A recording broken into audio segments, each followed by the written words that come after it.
Alright, bonjour tout le monde. Bienvenue au podcast du bruit à mes oreilles. C'est ici Alex. Aujourd'hui, je suis accompagné de mon co-animateur. Oups, voilà, Marco. Pris de puff de trop. Oh là là. Marco Lalonde. Comment ça va, Marco? Yes, ça va bien toi, mon gars? Yes, ça va bien. Ouais. Et on est avec nous, Doug Saint-Louis. Ça va bien, man? Ça va super bien, man. Je suis content d'être avec vous autres. Ah oui, merci d'être là, mon gars. Yes, ouais, merci de prendre le temps de venir jaser avec nous autres. Man.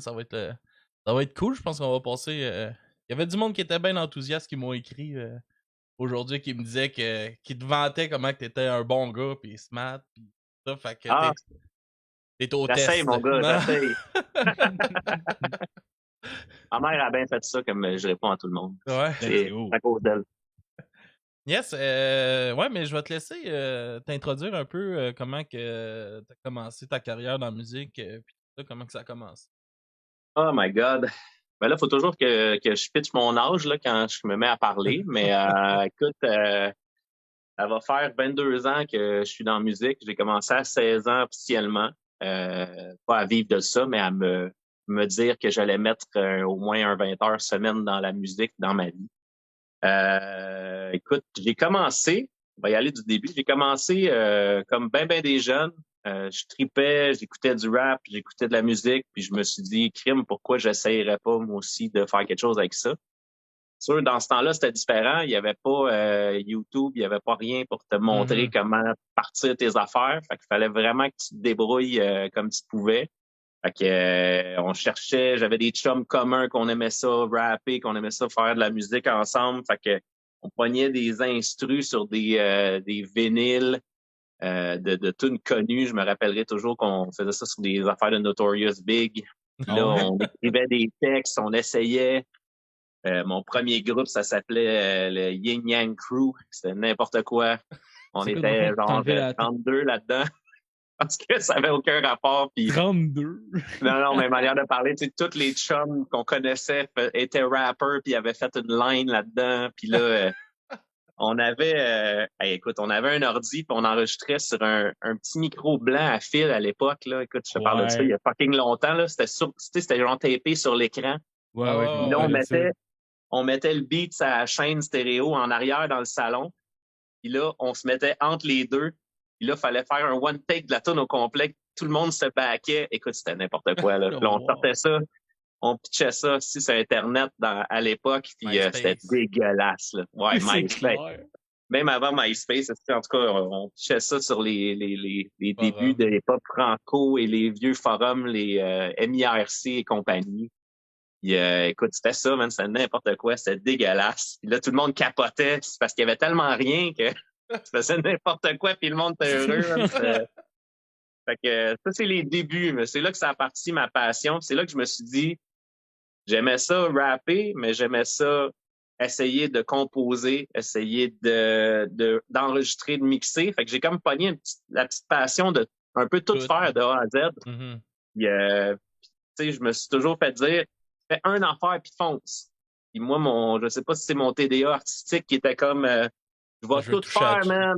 Je vais tout toucher à tout. Je suis perfectionniste, je veux tout faire. Fait que je me suis mis un peu à tout faire. Ça m'a ralenti comparé à peut-être d'autres. Mais en même temps, ça a fait en sorte que je suis devenu l'artiste un petit peu plus polyvalent que je suis aujourd'hui. Penses-tu que t'as rattrapé, mettons, ce que tu dis que t'as ralenti, mettons, à court terme? Ben, tu sais, ce que je trouve le fun, mais plate, c'est que, tu sais, là, je suis rendu à, tu sais, je vais à la trentaine avancée. On va dire mon âge précis. Puis, j'ai calculé 38 tantôt, mais c'est pas qui est pas bon. Chris, que t'es bon. Ben, c'est pas mal ça que j'ai, en tout cas. On va se le dire, là. C'est pas mal 38 que j'ai. Puis... Non, mais pour vrai, t'as l'air jeune pour ton âge. Ben, j'essaye, tu sais, En tout cas, ça, c'est un tout autre sujet, là. Ceux qui me connaissent depuis longtemps, tu sais, j'étais obèse avant, je faisais aucunement attention à moi, j'ai pesé 300 quelques livres dans le temps. Puis à un moment donné, quand j'ai eu 30 ans, j'ai comme eu peur, on dirait, j'ai eu la chienne. J'ai eu un paquet de problèmes de santé qui sont tous présentés en même temps. Ouais. Puis là, ça m'a fait comme un genre de wake-up call, là, tu sais. Puis là, j'ai décidé, encore une fois, mon TDA partout, là. Je me suis dit, ah oui, je peux être aussi un gars fitness. Ah ouais, si on met ça dans l'agenda, si ah ouais, on commence à se renseigner sur c'est quoi bien manger, puis perdre du poids, puis nanana. Fait que c'est pour ça, je pense que ça m'aide. Je trouve que j'ai l'air plus jeune aujourd'hui que j'avais l'air il y a 15 ans quasiment. Là, parce que, je regarde des photos de moi de cette époque-là, puis je me dis, j'ai l'air d'un... Ben, c'est ça, j'ai vraiment l'air d'un monsieur, là, tu sais, d'un vieux monsieur, là. Puis là, aujourd'hui, je me regarde, puis tu sais, c'est sûr, j'essaye d'avoir l'air jeune aussi. On s'entend que ça se travaille, ça, là. Le choix... Non, mais tu sais, ton choix de linge, ton choix de look et tout ça, là. Fait que c'est ça ressemble à ça. Félicitations, pour vrai, c'est pas rien, pour vrai. Merci, c'est gentil. C'est pas facile, moi. Tu sais, genre, on essaie d'en perdre un peu, là, par chez nous, là, du poids, tu sais. Ouais. Puis, juste, tu sais, comme moi, là, je consommais, là, c'est pas une référence à soir, là, j'en ai, là, c'est soirée spéciale, enregistrement. Mais pour de vrai, tu sais, c'était un problème, là, j'achetais des caisses de Pepsi, là. Puis, mettons 12 Pepsi, puis en 2 jours, il n'y en avait plus, là. Puis j'en rachetais. Puis à un moment donné, j'ai fait, là, c'est fini. Puis là, juste une fois de temps en temps, je me jette 1-2 litres. J'essaie de le toffer une semaine. Mais... Tu sais, moi, en même temps, quand les problèmes mes petits problèmes de physique et ma maladie ont sorti, ça a comme accéléré des choses, mettons. Mais tu sais, je regarde, quand j'ai commencé vraiment premièrement, j'avais des amis qui étaient là-dedans dans l'entraînement qui m'ont dit on peut t'aider, j'ai appris la base, tout ça, mais surtout, c'est quoi manger? Qu'est-ce que ça fait quand tu manges quelque chose dans ton corps? Ça sert à quoi? Blablabla. Je checkais la liste des choses à ne pas faire.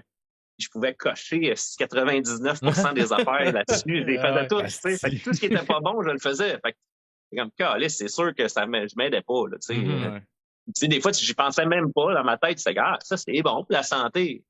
Mais c'est pas comment je le mangeais ou pas comment. C'est niaiseux, mais c'est dur.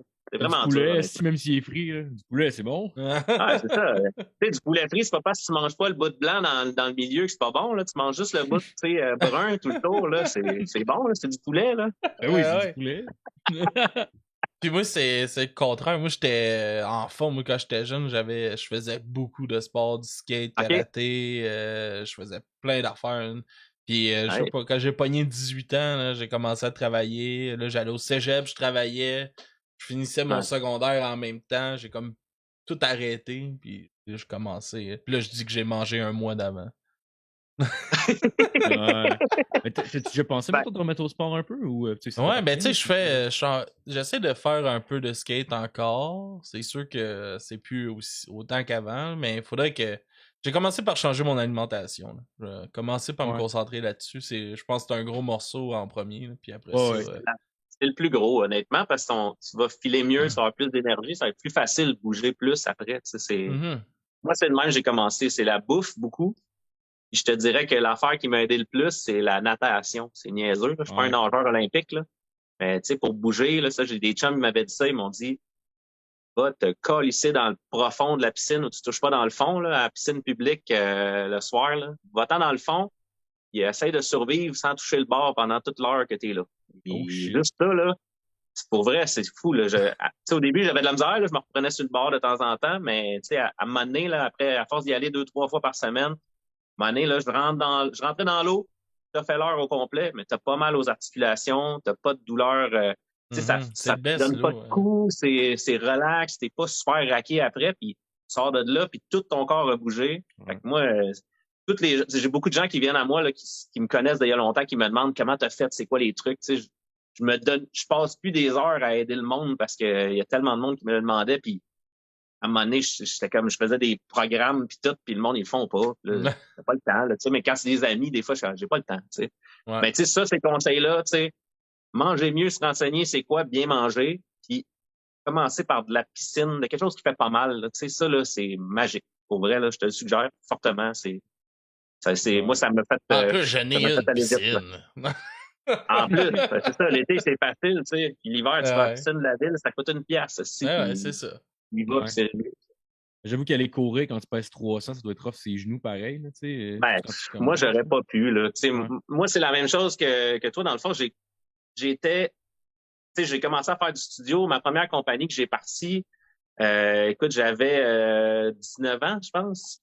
sais, je me suis ramassé que je travaillais assis, puis je travaillais 60 heures minimum semaine. Fait qu'à 60 heures assis, tu bouges pas. Puis là, tous mes clients qui venaient se callaient tout le temps du resto parce que les autres, c'est cool d'être en studio. Fait que là, ça callait n'importe quoi, puis ça t'en offre. Fait que là, call du poulet, call de la pizza, call, tu sais. Là, je me suis ramassé à manger du fast-food tout le temps, puis être assis tout le temps. Fait que j'ai fait, tu sais, ça a été vite, là, tu sais. Ouais. Mais moi aussi, là, ma job, c'est chauffer, là, tu sais. Je bouge pas beaucoup non plus. Ouais, c'est sûr. Tu préfères un mode Flintstone, tu commences, tu pousses le boss partir, t'en vas. C'est un moyen, là. J'avoue que tu peux facilement devenir... tu peux rapidement devenir sédentaire sans même t'en rendre compte, puis maintenant, t'es juste comme, tabarnak, t'as l'impression qu'il est trop tard en plus, même s'il l'est jamais vraiment. Mais... Exactement. Ouais. T'es-tu plus un gars de gym ou tu fais du sport aussi? Je fais beaucoup de gym. J'essaie de faire du sport, mais j'ai pas le temps d'être dans une équipe ou dans quelque chose comme ça. Mon horaire me permet pas. Fait que, tu sais, l'été, j'aime ça. J'ai recommencé à faire du snow et du skate, l'année passée. Ouais. En fait, j'ai recommencé à faire de la planche parce que ça faisait des années que j'en avais pas fait. Je pense. Je pensais recommencer, moi, cette année. En plus, pour vrai, vas-y, hein, ça se perd pas. Ouais. Ça faisait, là, je pense que ça faisait 18 ans que j'avais pas monté sur une planche à cause encore de la musique. J'avais plus le temps, j'étais ci, c'était ça. Puis là, l'année passée, il y avait rien à foutre. Fait comme, OK, on va voir. Je me suis rééquipé. Je me suis dit, au pire, je revendrai le stock. Puis, écoute, je suis embarqué sur la montagne, sur la piste débutant. Puis, je suis arrivé en bas. Puis, je dis, bon, on va aller en haut, là. J'ai pas d'affaires sur la piste débutant. Ça revient. C'est revenu comme du vélo, tu sais. Puis, j'étais pas un champion, là, mais tu sais, ça. Fait que tu devrais y aller, même ça revient tout seul. Moi, j'avais peur d'y aller. C'était comme, tu sais. Avec le skate que je fais encore, tu sais, ça doit être assez semblable. Ouais, man. Exact. J'ai fait comme un mois de skate quand j'avais 11 ans. J'ai eu un skate cette année à ma fête, genre. Ça faisait comme 19-20 ans que j'avais pas fait de skate. Et je suis embarqué dessus, puis j'en ai fait pendant 2 heures, puis j'ai l'impression d'être revenu pas mal où ce que j'étais, il y a 20 ans. Étonnamment, ça se perd pas tant que ça. C'est cool. C'est comme du bicycle. On dirait que ça se perd pas, là. Tu sais, c'est une belle activité à revenir, là. C'est sûr, je ne retournerais peut-être pas dans le parc là, comme quand j'étais jeune parce que j'aurais plus de misère à me relever si je me pète la gueule. Mais pas qu'en snow, j'y vais pareil comme un cave. Je me suis juste pété la gueule cet hiver, mais en tout cas, j'avais du fun. C'est quoi la plus grosse débarque que tu as pogné ever en snow? Je te dirais... quand j'étais jeune, là, j'ai essayé de faire un backflip puis j'étais clairement pas rendu là. Fait que j'ai juste monté dans les airs. Quand je suis arrivé de même, j'ai retombé comme sur le dos, tu sais, le haut de la colonne, puis à terre. Puis, je suis pas parti en civière, mais j'aurais peut-être dû. En tout cas, je suis resté crissement longtemps couché à terre. Ils sont venus me voir, puis tout. Puis là, j'ai bougé, je me suis relevé. Fait que là, ils ont vu que j'étais correct. Mais tu sais, j'étais jeune aussi. Dans ce temps-là, j'avais peut-être 15-16 ans, là, tu sais. Fait que ça a été la pire, je pense. Mais cette année, je me suis pété à la gueule moins que ça, mais ça a fait plus mal que ça parce que là, je suis rendu plus vieux. Mais j'ai fait comme un genre de 360 sur un box. Quand je suis venu pour débarquer, genre, j'étais rendu un peu en angle, fait que les pieds m'ont parti, puis je suis tombé comme le dos sur le coin de le coccyx, puis le dos sur le coin de la boxe. Fait que je suis tombé à ça d'eau, mais ça a fait plus mal que quand je m'étais pété à la gueule plus jeune. Le pire, c'est que c'est filmé. En plus, ma femme a filmé. Fait que j'ai un petit beau souvenir de moi qui est comme couché sur le dos à terre, c'est en train de mourir. Tu penses à le mettre sur tes réseaux sociaux? Ouais, j'ose pas trop. Ce qui est hot, c'est cette vidéo, il y a un petit jeune qui passe en arrière qui fait un crise de tricks, qui me botte le cul, qui me saute quasiment par-dessus, puis il est comme tasse-toi le vieux, là. Laisse la place, mon gars. Ça me rappelle, moi, l'hiver passé, je sortais des vidanges, puis j'ai glissé non, je sortais les cadeaux de Noël, puis j'ai glissé dans les marches. Puis j'ai tombé comme la deuxième marche plus bas, mettons, que mes pieds ont parti. J'ai eu mal comme pendant 2 semaines. Ma blonde est sortie dehors en courant. T'es-tu correct? Je comprends. En plus, t'as les mains pleines de cadeaux.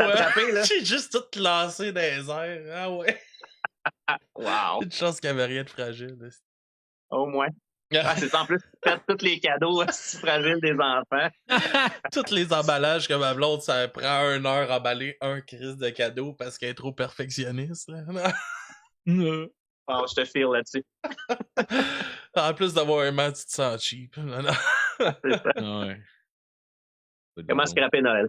Sinon, tu te rappelles-tu du premier album que tu t'es acheté? Avec ton argent. Avec mon argent, je pense que c'est un album de Wu-Tang Ah ouais? en cassette. Je ne me rappelle pas c'était lequel. C'était celui avec le logo mondial dans le milieu avec les têtes des gars. Je me rappelle pas c'était lequel. Wu-Tang World, je pense. Ouais, je pense que c'est Wu-Tang World, ouais. Ouais. Ça, c'est la première cassette que je me suis achetée. Nice. Que je me rappelle. Mais je sais que j'avais une de mes tantes qui était vraiment cool, puis elle m'achetait, bon, là, on est à l'époque des cassettes, là, mais elle m'achetait beaucoup de musique. Elle savait que j'aimais la musique, même plus jeune, fait qu'elle m'achetait tout le temps les affaires. J'étais pas encore à l'âge d'aller m'acheter, mettons, moi-même mes affaires, mais tu sais, elle m'achetait, tu sais, mettons, m'acheter les albums de Boyz II Men. Mettons, moi, je capotais sur le soul. Fait que, tu sais, je trouvais ça tellement nice d'avoir ça. Il était pas quelque chose qu'aucun de mes amis connaissait, mais moi, je trippais sur le R&B solide, là. Ma mère était bien dans le...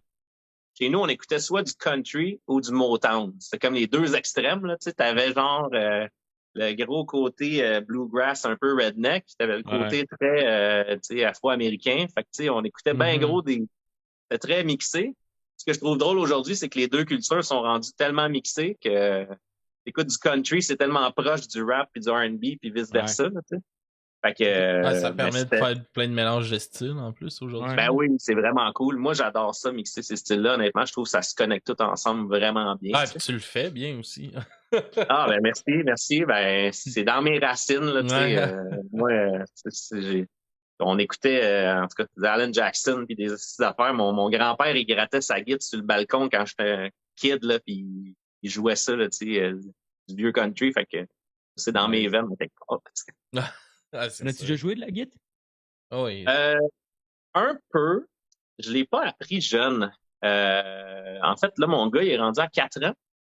Puis quand ma femme était enceinte, j'ai commencé à faire des petits cours avec un de mes chums guitaristes. J'ai appris la base, tu sais, mais mon cerveau ne veut pas, n'est pas capable de décortiquer la rythmique. Fait que je peux pas chanter en même temps que je joue de la guitare. Tu sais, je peux faire fling, fling, fling, fling, puis chanter parce que c'est sur le temps. Mais si je joue un riff cool, faut que je le wreck puis que je chante par-dessus. Après, je suis pas capable de le faire en même temps. Ça marche pas, j'essaye, là. Puis, fait que, tu sais, je suis pas un guitariste, mais je me débrouille. Je me suis acheté un ukulélé, genre, récemment, pendant la pandémie, puis je me débrouille un peu plus au ukulélé parce que j'ai vraiment joué beaucoup là-dessus. Puis vu que c'est tout, je l'amène partout, puis je gosse quand j'ai le temps, là, tu sais. Est-ce que tu trouves ça plus facile sur le picking sur le ukulélé, genre? Ouais, c'est plus facile, puis on dirait que je trouve, ben tu sais, c'est juste à 4 cordes, on dirait que je trouve plus je vais chercher plus des notes un peu plus complexes, plus facilement peut-être pour le doigté. Puis j'ai un peu moins de misère avec la rythmique dans ce temps-là, je sais pas. Je trouve que c'est un instrument qui est cool, qui sonne quand même bien. Je te dirais que j'en incorpore beaucoup dans des beats que je fais, dans des trucs que je compose. Même des fois, là, je fais des vidéos TikTok de chant, là, fait que j'essaie d'en mettre un peu dedans pour me forcer à me pratiquer.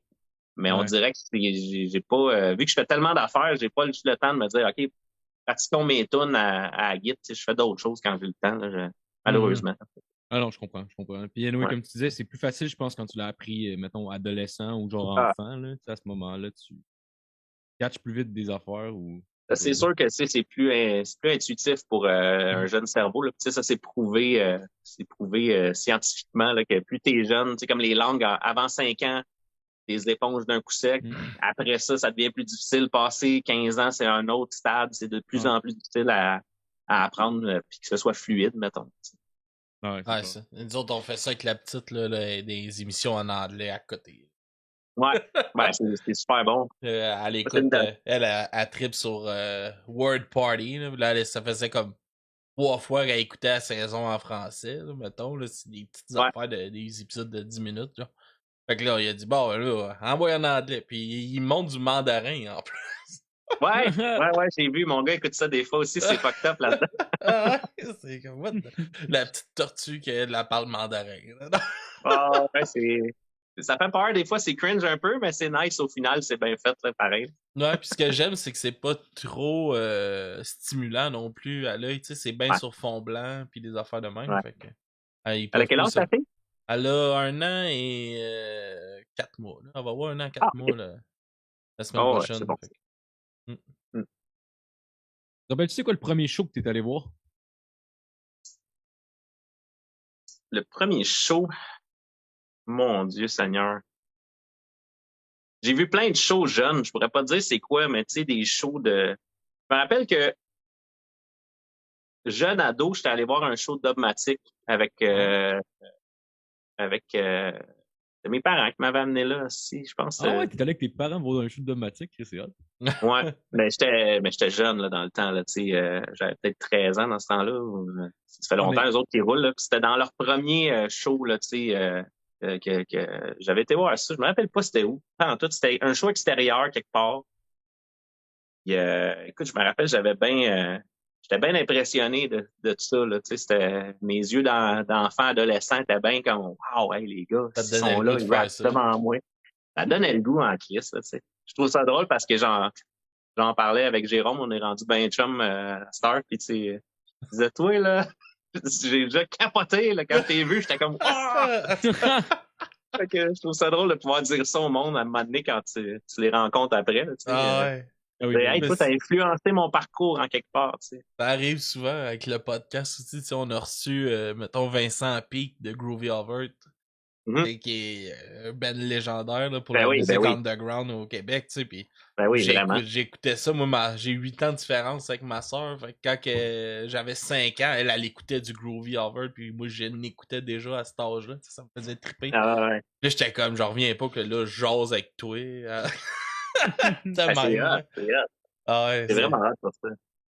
c'est le fun de découvrir tu sais, une autre facette de ce monde-là, tu sais, aussi d'un autre côté, là.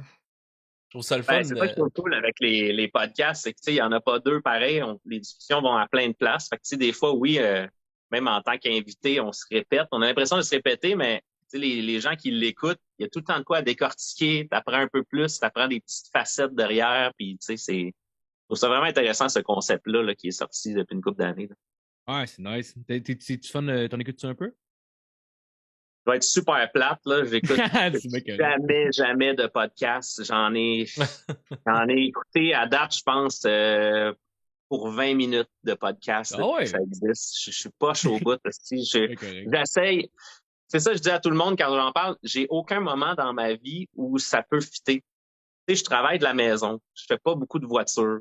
Si je suis en voiture, je suis avec mon fils le 3/4 du temps. Les podcasts que je voudrais écouter, ça fit pas nécessairement avec le langage qui fit dans l'auto. Tu sais, fait que, tu sais, on dirait, le soir, si je pars un podcast, moi, écouter des voix, ça m'endort fois 1000. Ouais. Fait que, tu sais, mettons, je me couche puis je me mets les écouteurs, je suis comme, je vais écouter à soir. Tu sais, il y en a plein de podcasts que je vais écouter. Là, écoute, j'ai une liste, là, à plus finir. Je me dis, si j'écoute, tu sais, des chums aussi qui y vont, sont comme, hey, t'écouteras, c'était cool. Là, je suis comme, OK, à soir. Là, après 4 soirs en ligne, je suis rendu, je recule, j'ai écouté 15 minutes en 4 soirs. Je suis comme, Il y en a pas d'allure, ça il y en a durait pour 2h25. Ouais, c'est ça, je suis comme, calé, je veux bien, là, mais, tu sais, à tous les fois, je suis comme, la liste a grossi, puis c'est pas parce que je veux être plate, c'est que, calé, c'est ça. Quand t'as une vie occupée, c'est, tu sais, il y a plein d'amis qui sont comme, moi, tu sais, c'est 1 heure de char de trafic à tous les matins. Fait que, tu sais, c'est parfait, là, tu sais. Ouais. C'est pour ces gens-là que c'est parfait le podcast. C'est bien plus le fun d'écouter des affaires puis apprendre du monde, tu sais, jaser de leur vie que d'écouter la même playlist à tous les matins, tu sais. Ouais. C'est ça. Non, c'est ça. Puis, tu sais, des fois, mettons, j'ai l'impression, parce que moi, personnellement, quand il fait beau, j'ai plus le goût d'écouter de la musique, mais quand il fait comme gris, puis on dirait que, tu sais, t'es comme. C'est déjà un peu plus démoralisant. Fait que d'écouter un podcast d'humour en allant travailler, on Ben est oui. comme, ouais, c'est hot. C'est vraiment hot, pour vrai. Ben, c'est ça. Moi, c'est vraiment juste c'est circonstanciel pourquoi j'en écoute pas. C'est pas parce que ça m'intéresse pas. Je trouve ça vraiment hot. Ouais, mais crime, à tous les fois que j'essaye, c'est un fail total. Ouais, mais c'est bien correct. Le format n'est pas fait pour tout le monde non plus, là, ou pour tous les styles de vie. Là. Ben oui, exactement. T'es quelqu'un qui se tient bien au courant, mettons, des nouveautés qui sortent en musique, genre, t'es quelqu'un qui check constamment, mettons, des nouveaux trucs, ou? J'essaie vraiment beaucoup, le plus possible, parce que pour ma job, veux pas, c'est quand même assez important. Je te dirais que ça, c'est une des choses que j'aime, admettons, quand j'ai le temps de m'entraîner comme il faut, c'est que souvent, je vais écouter toutes les nouveautés. J'essaye, admettons, à partir du vendredi, de me tenir au courant de ce qui sort le plus possible. C'est sûr, j'ai pas le temps d'être sur toutes les nouveautés. Et j'écoute pas beaucoup, admettons, j'écoute pas beaucoup de français de France. Fait que, tu sais, il y a beaucoup de gens qui me demandent des références, puis là, je vais aller écouter. Si quelqu'un me dit, écoute ça, là, je vais tout le temps y aller. Mais tu sais, je suis pas toujours à l'affût de ce qui sort avant que d'autres m'en parlent, mettons. Ouais. Mais j'essaye le plus possible de me tenir au courant de ce qui sort localement. Beaucoup aux États-Unis, malheureusement. Là, j'écoute beaucoup de musique anglophone. Ben, heureusement, malheureusement. Et beaucoup de musique anglophone canadienne, parce qu'on se le cachera pas que le Canada, c'est une très grosse partie du marché américain, là, de plus en plus. Autant les producteurs, il y a des super bons producteurs canadiens qui sont qui font des miracles avec des hits aux States et tout ça. Là, fait que... Ah, c'est cool. Puis mettons, si tu produis, mettons, un album en général, c'est toi qui approches le monde ou c'est eux autres qui font affaire avec toi, dans le fond, qui viennent te voir pour travailler avec toi? Je te dirais que c'est 80% les gens qui viennent vers moi, 20% moi qui fais des pitchs. Ça dépend toujours c'est quoi. Je suis pas très bon pour me vendre, fait que j'aime pas ça aller quémander la job, mettons, tu sais. Mais je te dirais qu'à date, dans ma carrière, des choses se sont toujours bien connectées. Puis, tu croises quelqu'un, tu te mets à jaser, puis ça se fait de manière organique. Fait que, c'est pour ça que je dis, dur à dire des fois, tu parles avec un artiste, backstage, whatever, puis là, hey, toi, t'es qui? Tu fais quoi? OK, tu sais, puis là, ça connecte bien, tu t'entends bien. Ah, ben, tu passeras au studio à un moment donné. OK, cool. Ou, tu sais, même, lui, il dit, ah, ben, tu sais, on fait une session d'écriture à un moment donné. Ça te tente-tu, tu passeras. Je te mets dans l'eau. OK. Puis là, je me pointe, puis ça connecte avec du monde, puis là, le monde te rappelle, hey, on fait ça, on fait ça. Puis généralement, c'est comme les podcasts que j'ai pas le temps d'écouter, c'est que j'ai tellement de monde cool que je rencontre, je suis comme fuck, il y a plein de monde avec qui je veux travailler. Tu sais, là, oui. Là, je suis comme oui, on va avoir le temps, je te jure. Là, puis là, t'essaies de libérer ton horaire, puis mais des fois, c'est plus long. Faut que je fasse mon vidéo TikTok, non? Ça, là. Mais tu vois, ça, c'est une autre histoire. On va parler là-dessus tout à l'heure. Là, mais on en parlera tantôt. Ouais, c'est ça, exactement. Mais non, c'est ça. Fait que, tu sais, les semaines se remplissent vite, mettons. Fait que je te dirais que souvent, ça se fait de manière très organique. Puis ça va être bien naturel. Tu déjà refait, mettons, du monde que genre, tu sais, les musiciens qui sont venus, mettons, que ça connectait pas en tant que personne, mettons, mais qui aussitôt, quand t'arrivais en studio, genre, il y avait de quoi qui se passait, mettons, dans vos deux univers, si on veut, qui se mixent, mettons, genre? Je te dirais que c'est arrivé, mais c'est pas des gens avec qui je vais vraiment forcer la chose pour retourner, même si ça a été très payant ou très bénéfique. Moi, je suis rendu à un point dans ma vie, ça fait 22 ans que je suis là-dedans, je me dis, la vie, c'est court, puis après, tu meurs, faut essayer d'avoir du fun, tu sais. Fait que tu sais, oui, s'il y a aucune connexion, que je trouve pas ça agréable de travailler avec quelqu'un, même si la personne est vraiment bonne, je vais travailler avec si vraiment on m'envoie une offre puis que là, tu sais, c'est comme OK, la personne elle veut vraiment le faire, ça va être payant, c'est lucratif, OK. Mais tu sais, d'un projet qui me tient à cœur, d'aller travailler avec quelqu'un que je vois à reculons, je l'ai fait beaucoup dans ma carrière. Tu sais, c'est comme n'importe qui, je veux dire n'importe qui a une job, au début tu commences, tu y vas, puis ouais, ce qui se passe. Ben exact, tu penses ce qui passe, puis c'est de l'expérience. C'est ça, c'est de l'expérience. Tu sais, je veux dire, moi, j'ai roulé, tu sais, à l'époque, on avait Silence Audible, qui a été une boîte de prod, puis un studio aussi. Puis, tu sais, j'ai roulé ça à 6 jours semaine de studio avec n'importe qui. Tu sais, je veux dire, qui se présente, j'enregistre. J'étais vraiment un studio d'enregistrement. Fait que, tu sais, j'en ai fait là, des sessions incroyables avec des artistes ultra talentueux pendant ce temps-là. Puis j'ai fait plein de sessions avec des gens qui avaient aucune expérience, qui venaient juste essayer ou qui avaient pas nécessairement un talent là-dedans, mais qui avaient du budget, puis ils payaient. Puis j'ai vraiment j'ai vécu ça. Fait qu'à un moment donné, quand tu as fait ça pendant longtemps, tu fais comme OK, là, choisissons nos batailles. On va essayer de pas se gonner d'en face quand on rentre travailler le matin, puis avoir du plaisir.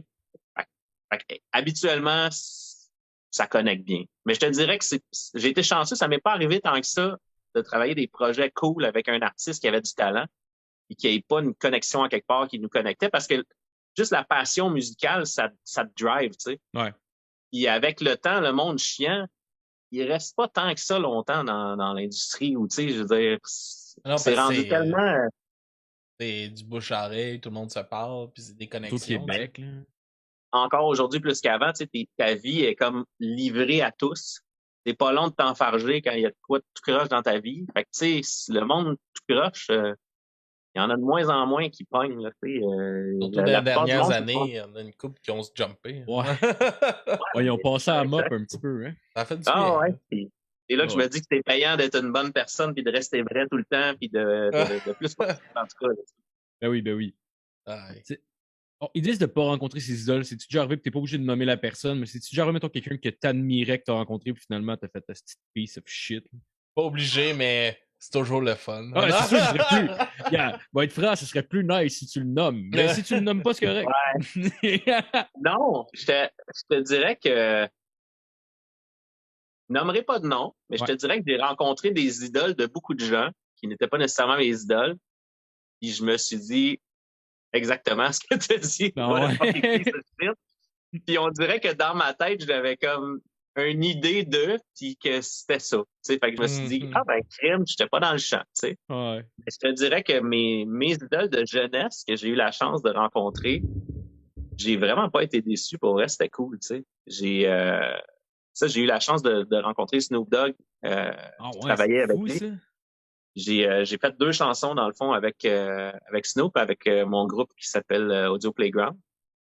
Puis, écoute, tu sais, moi, c'est un gars que j'ai écouté très jeune, comme ben du monde. Tu sais, quand tu tombes dans le rap, on était, c'était un incontournable en quelque part. Là, puis, je te dirais que vraiment, j'ai pas été déçu du tout. Le gars, c'est un icône. Tu sais, il faut que tu comprennes la vie de la personne aussi. Là. Tu sais, le gars, ça fait... Tu sais, moi, ça fait 22 ans que je fais ça. Lui, ça fait 75 ans. Je sais pas si... Non, mais ça fait... ça fait quasiment... non, mais ça fait plus qu'une trentaine d'années là, qu'il est là-dedans et que ça roule. Tu sais, puis, tu sais, le gars, quand tu regardes sa vie... moi, je trouve que je suis occupé dans la vie. Lui, je sais pas comment il fait pour dormir. Tu sais, tu regardes ça, le nombre de projets qui sortent puis d'affaires. Il est à la télé tout le temps. Il est tout le temps partout. Les enfants ont des séries Netflix, ça arrête pas 2 minutes. Puis, je veux dire, le gars, malgré ça, nous, on a eu la chance de faire des tunes avec, puis de le côtoyer. Il nous a donné une soirée de temps et un bout de nuit à chiller avec nous autres, à jaser, à super chill. Il est fort son pote.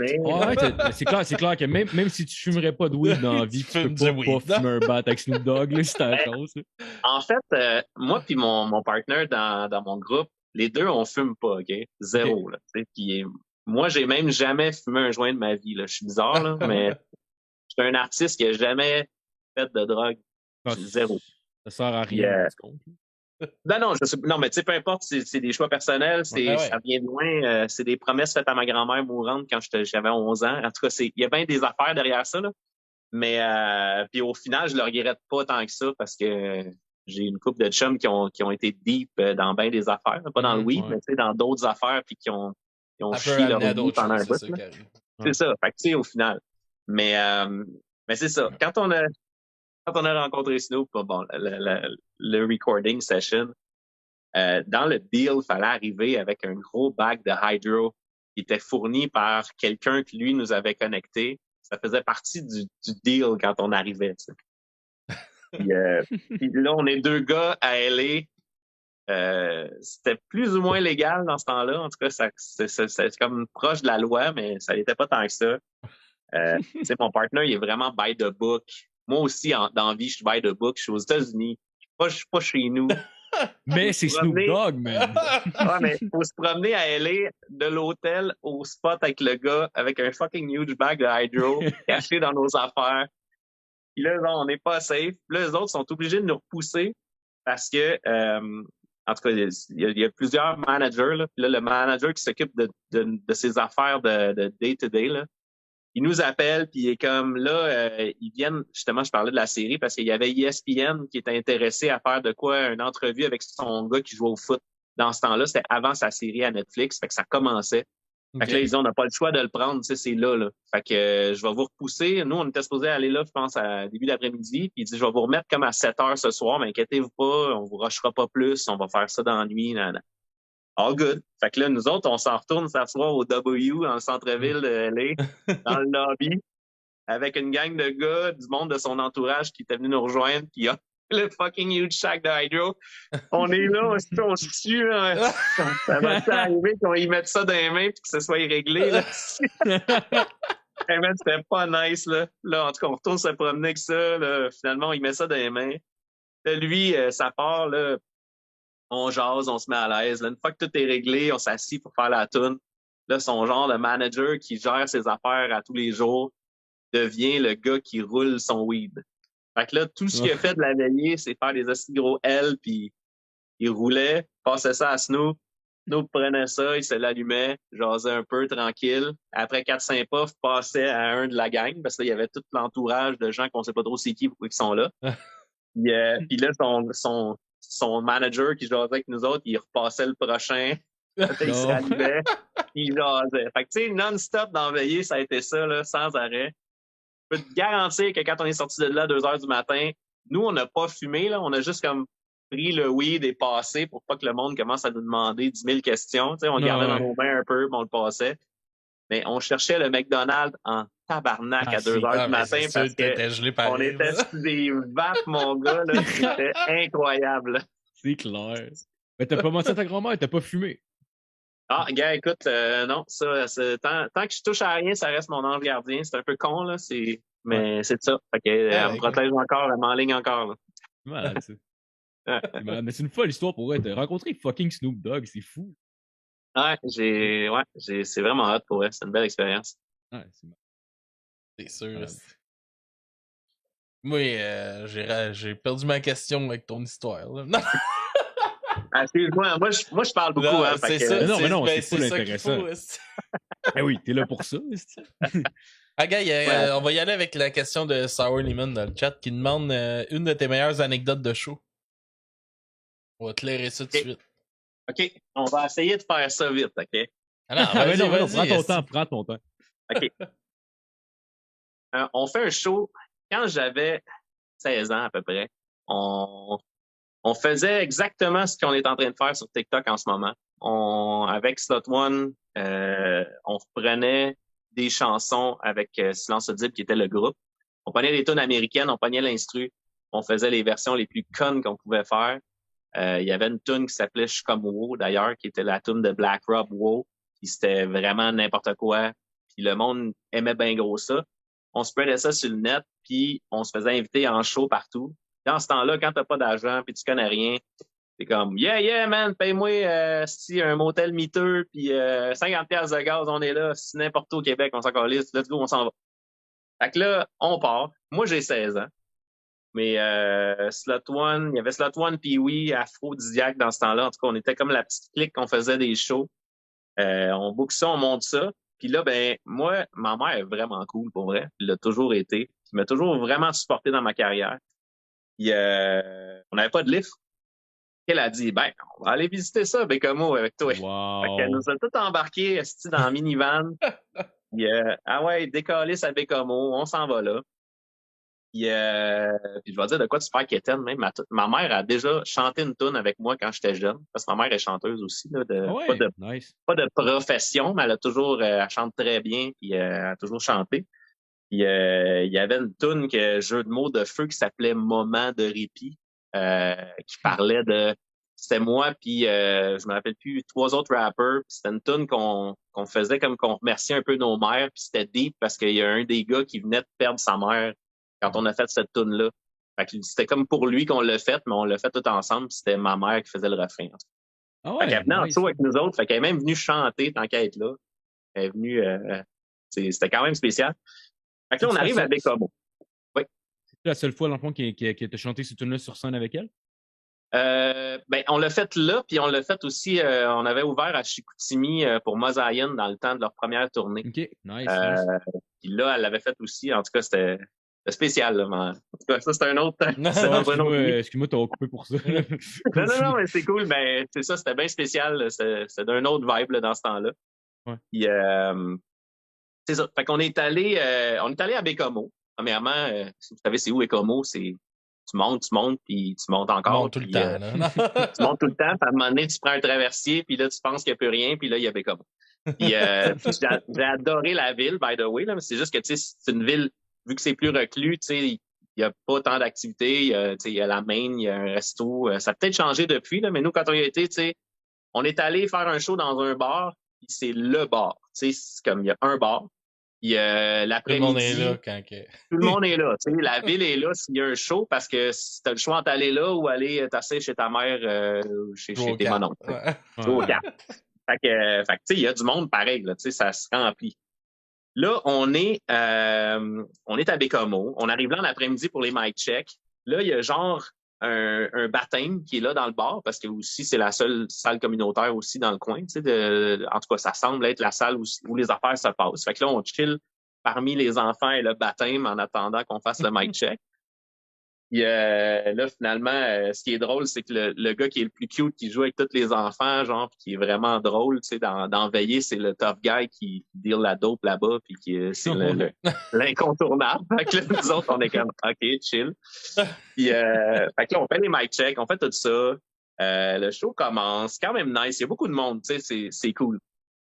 Le show se déroule quand même bien, tu sais, c'est un show de bar, fait que le son il est correct, tu sais, c'est so-so, mais le monde il trippe, il embarque, fait qu'on a du fun au bout. Là, pendant la soirée, nous, on est genre dans un motel qui est quand même à 10 pas de là, tu sais, c'est un genre de, tu sais, les motels sur le long, là, tu sais, classiques, là, toutes les petites chambres, là. Puis ça fait dur, là, mais c'est correct. C'est la pancarte qui bug, puis là... Oh, ouais, le classique, là, tu sais. Puis là, un de mes chums commence à dire à tout le monde, lui, il dit, hey, check bien, m'a spoté toutes les filles cute. M'a leur dire notre chambre puis que le party continue après le show. Ah, OK. Fait que là, lui, il s'en va, puis il dit ça à toutes les filles cute.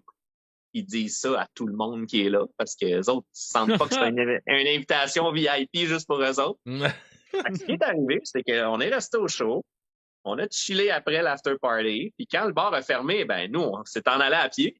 Puis le bar s'est envenu à pied avec nous. Oh, wow! Fait que là, on est rentré dans notre chambre et là, on a perdu le contrôle, mon gars, mais perdu le contrôle. On avait 2 chambres de motel collées. Là, je vais dire les grandes lignes. Là. On a défoncé un box spring d'un des lits pas parce que le monde sautait dessus, parce qu'il y avait juste tellement de monde assis sur le lit qui chillait que le lit est juste défoncé. Il y a un gars qui avait un esti de gros sub dans sa valise. Il a reculé son char dans la porte à un tel point qu'il fallait embarquer sur son bumper dans la valise pour rentrer dans la chambre et sortir parce qu'il était à côté dans le mur. Il a calissé la musique dans le tapis à genre 3h30 du matin. Il laissait ça rouler dans le char. Là, nous autres, il y avait une des 2 chambres qui avait genre, je pense que le toit, lui, était parti se coucher à un moment donné. C'était juste fuck that. Moi, je suis écœuré de voir ce monde-là. On avait perdu le contrôle, là. C'était genre un film d'ado qui ça finit plus.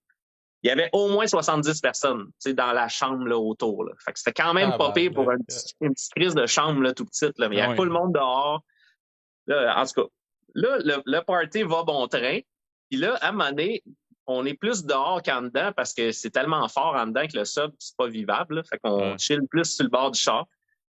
Puis là, la police débarque, évidemment, parce qu'il est rendu fucking tard. Puis là, on voit que les gens de l'hôtel, la police arrête, puis là, les gens de l'hôtel, ils pointent, tu sais, parce qu'il y a du monde là 24 heures, là. Fait qu'ils pointent le party dans la cour, inévitablement. Là, ils sont là, faites de quoi, tu sais.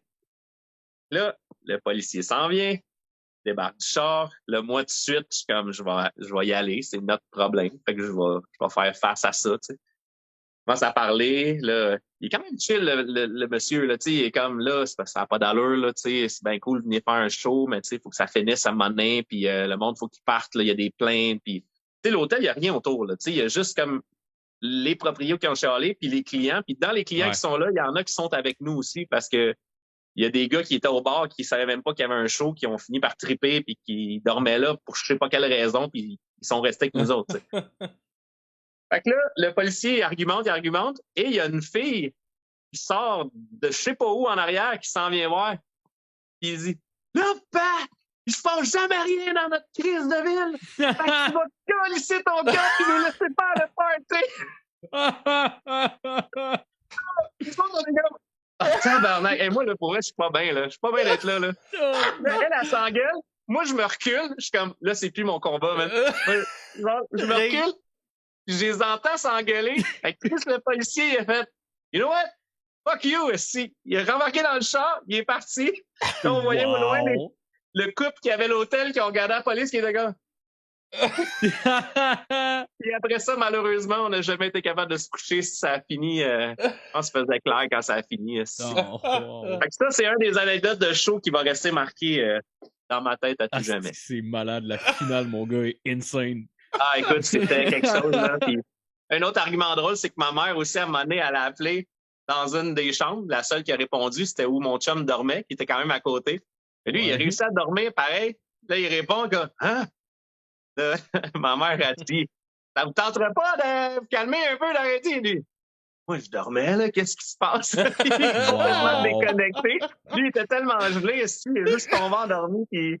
Fait que là, elle a dit, OK, laisse faire.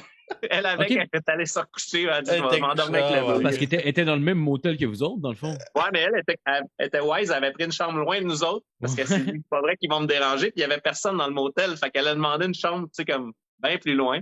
Elle nous entendait pareil, mais. Ben oui, Chris, elle a dormi pareil. Mais je peux te dire que la route, le lendemain, pour venir de Bécomo, là, on était décalissés en esti. Ah ouais? À chauffer tout seul en esti. Ah ouais. Écoute, elle était pas de bonne humeur le lendemain, mais pas tant. C'était quand même drôle, mais c'était juste que elle trippait moins le lendemain pour venir. Ouais. Mais elle comprenait quand même que vous étiez.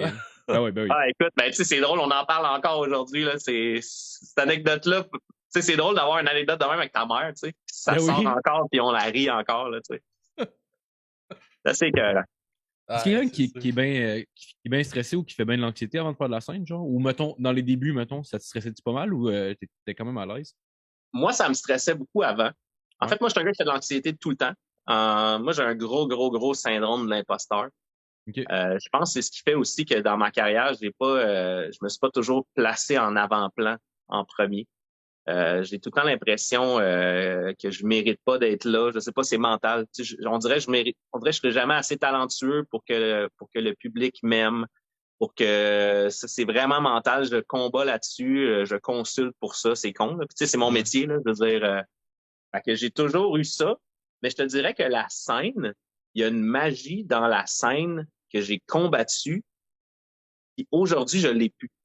J'ai plus la crainte. Aujourd'hui, là, je capote comme un enfant. Amène-en des shows. Je trouve que je chante mieux quand je suis sur un stage que quand je suis en studio. J'ai cette adrénaline-là, je la canalise puis j'ai du fun.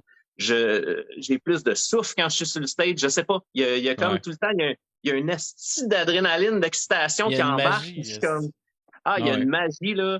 Tu sais, ça a été, tu sais, j'en ai fait des shows, là, de toutes les catégories, là, tu sais, j'ai été choriste, fait que, tu sais, j'ai fait en avant, en arrière, sur le côté, tu sais, name it, là. Tu sais, je veux dire, ça me stressait beaucoup au début, là, tu sais, j'avais tout le temps l'impression que j'allais mourir avant, tu sais, puis j'étais pas capable de canaliser l'adrénaline, puis je laissais ça monter, puis je n'étais pas bien, tu sais. Ouais. Puis avec le temps, je pourrais pas dire quand, là, mais à un moment donné, ça a comme déclenché, là, puis j'ai plus de stress, là. Quand j'ai un show, je suis excité. Je trouve ça drôle, justement, parce que des fois, quand je performe avec du monde, tu sais, chacun est différent. Là, moi, je suis comme full craqué. Puis là, je craque le monde. Puis là, comme, OK, là, calme-toi 2 minutes. Moi, je suis en train de vivre mon moment que je vais mourir, là. Fait que calme-toi, là. En ce moment, je regrette mon choix, puis j'ai le goût de mourir. Ouais, ben, c'est ça, exactement, là. C'est que ça me fait rire, mais, tu sais, c'est ça. Fait que maintenant, à cette heure, non, je te dirais, je suis vraiment comme un poisson dans l'eau sur un stage. J'aime ça. Nice. Tu sais, je vais me planter des fois comme tout le monde, c'est normal, tu sais, ça arrive, mais je suis rendu avec assez de répartie que si jamais je me plante, je vais revirer ça de bord en 2 minutes pour que ça soit cool, qu'on ait du fun pareil avec le monde, tu sais, leur dire, regarde, le monde, ils ont payé pour être assis là, ils méritent un spectacle, fait que tu sais, je vais me planter d'une tonne, là, c'est pas, oh non, on va recommencer là, non, si on flippe ça, on met ça drôle, si on ça part avec fait un partie bang, d'un show, un show c'est pas censé être parfait, là. Exactement. Puis c'est quand j'ai compris ça que j'ai arrêté de stresser beaucoup, je pense. C'est quand je me suis mis à me dire, Chris, s'ils veulent écouter le CD, ils l'écouteront chez eux. En show, ils veulent voir. C'est vrai, ils veulent te voir au naturel. Ils veulent te voir le CD, ça devient plus une 50 énergie, fois le même. T'as fait 50 fois le même bout esti, pour avoir choisir esti, c'est là qui sonne le mieux. Quand t'es live, là, c'est live, c'est là. Puis même en show, moi, c'est une des affaires, peu importe c'est qui le show, tu sais, comme là, depuis 2 ans, je fais beaucoup de shows avec Adamo, parce que c'est moi qui réalise ses projets avec lui. Depuis qu'on s'est rencontrés, on s'est liés comme ça, puis on a une super connexion ensemble. Fait que, tu sais, on monte les shows ensemble beaucoup, autant pour ses shows à lui que même pour Gros Big maintenant. Puis, tu sais, moi, ce qui est important, c'est que, justement, ce soit pas le CD. Fait que même si on rappe sur une trame, mettons, avec DJ en arrière, mais crime, on prend quand même le temps de se casser le cul à modifier certaines tunes, faire des codes différentes, faire moduler le beat à des places pour que ce soit cool. Je dis, même si t'arrives pas avec un orchestre, surtout là en temps de COVID, là, on pouvait pas faire des shows avec des musiciens, c'était compliqué. Là, c'était juste un DJ, il fallait rester chacun dans notre coin de tape sur le stage. Là, c'était comme poche. Là. Mais même à ça, on se disait, mais même justement, si on n'a pas de musicien pour rajouter de quoi, ben modifions quelque chose, donnons-nous à peine de faire des variantes pour que le show, il y ait quelque chose d'unique que tu verras pas si t'es pas au show. T'sais, ça, je trouve ça important.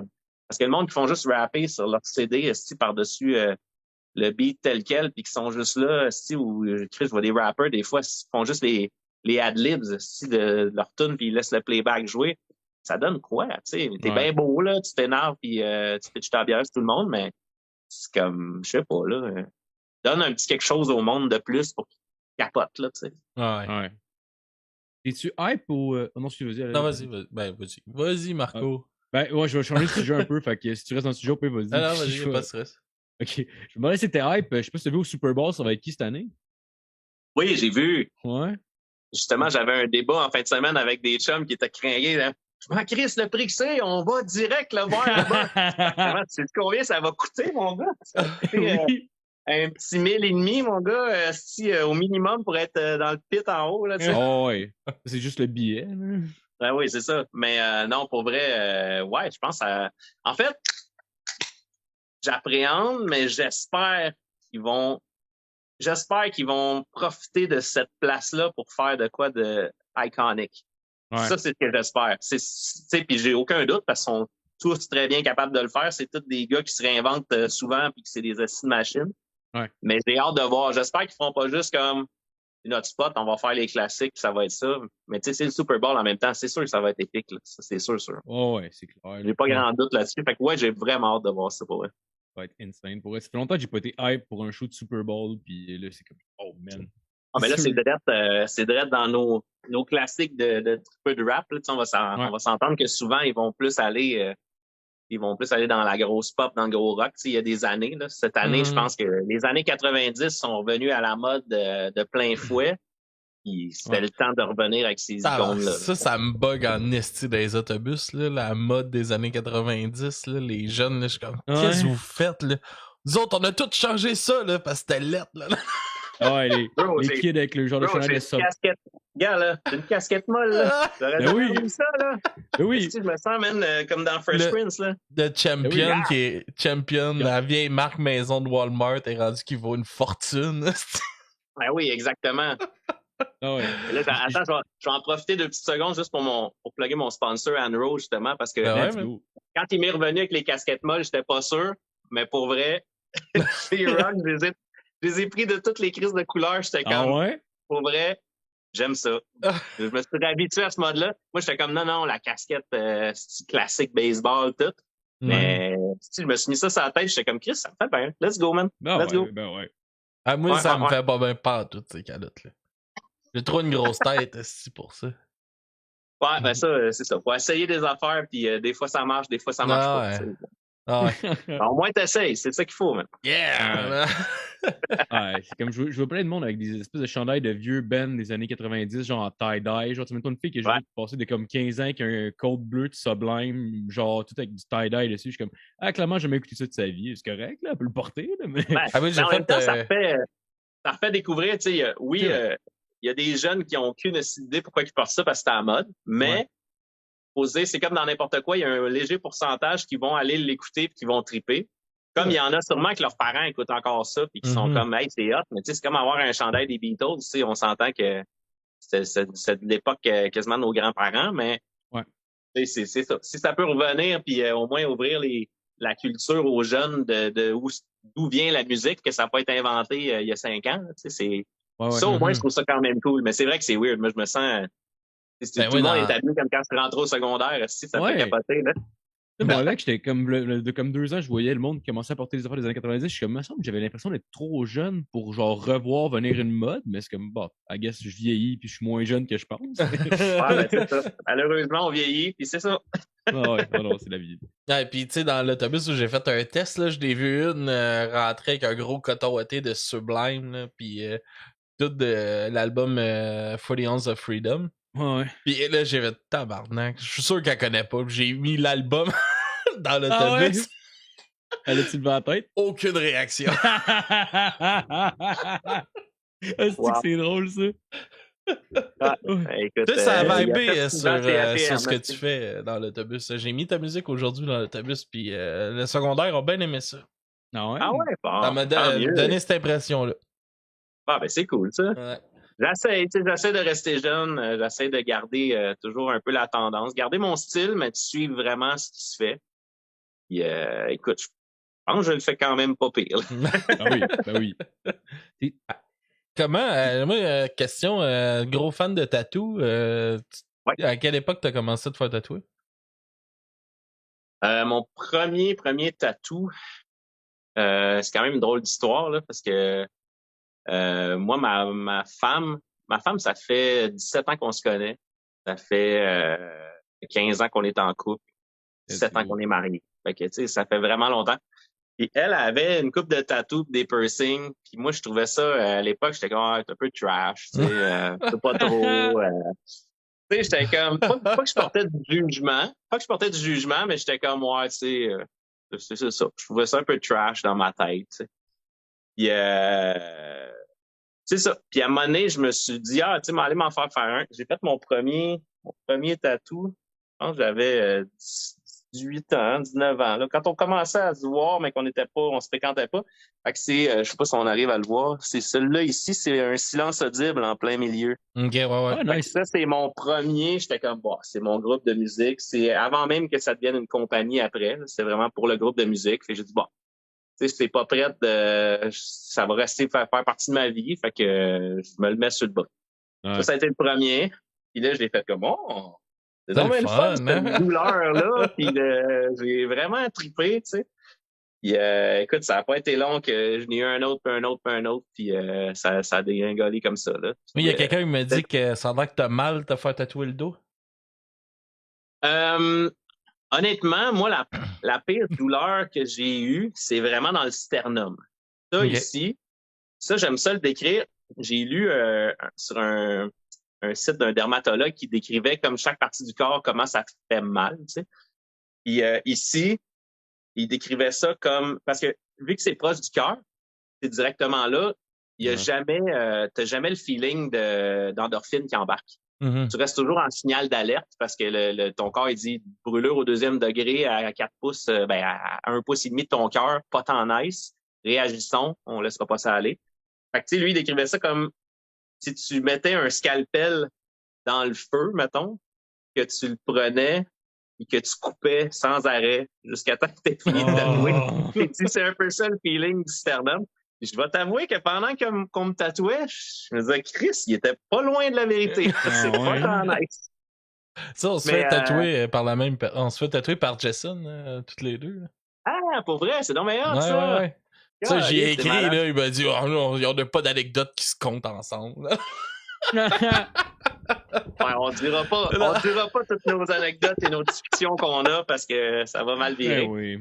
C'est des mensonges de faire de sa grand-mère. Il faisait de la poudre sur son bat pendant qu'il le tatouait. Non, mais il voulait qu'on se tatoue le même. Il essayait vraiment de me convaincre de me tatouer le même tatou sur le bat que lui. Il voulait qu'on se fasse tatouer chacun un petit cœur à la base. Tu sais, parce que je me disais, oui, à la base, ça commence par un petit cœur. Mais finalement, ça s'est pas fait encore. Mais écoute, si écoute le site podcast, si on le fait, man, je suis down. Ah ouais, tu serais down de te faire tatouer la base du bat? Ouais, pas rendu là. Oh ouais.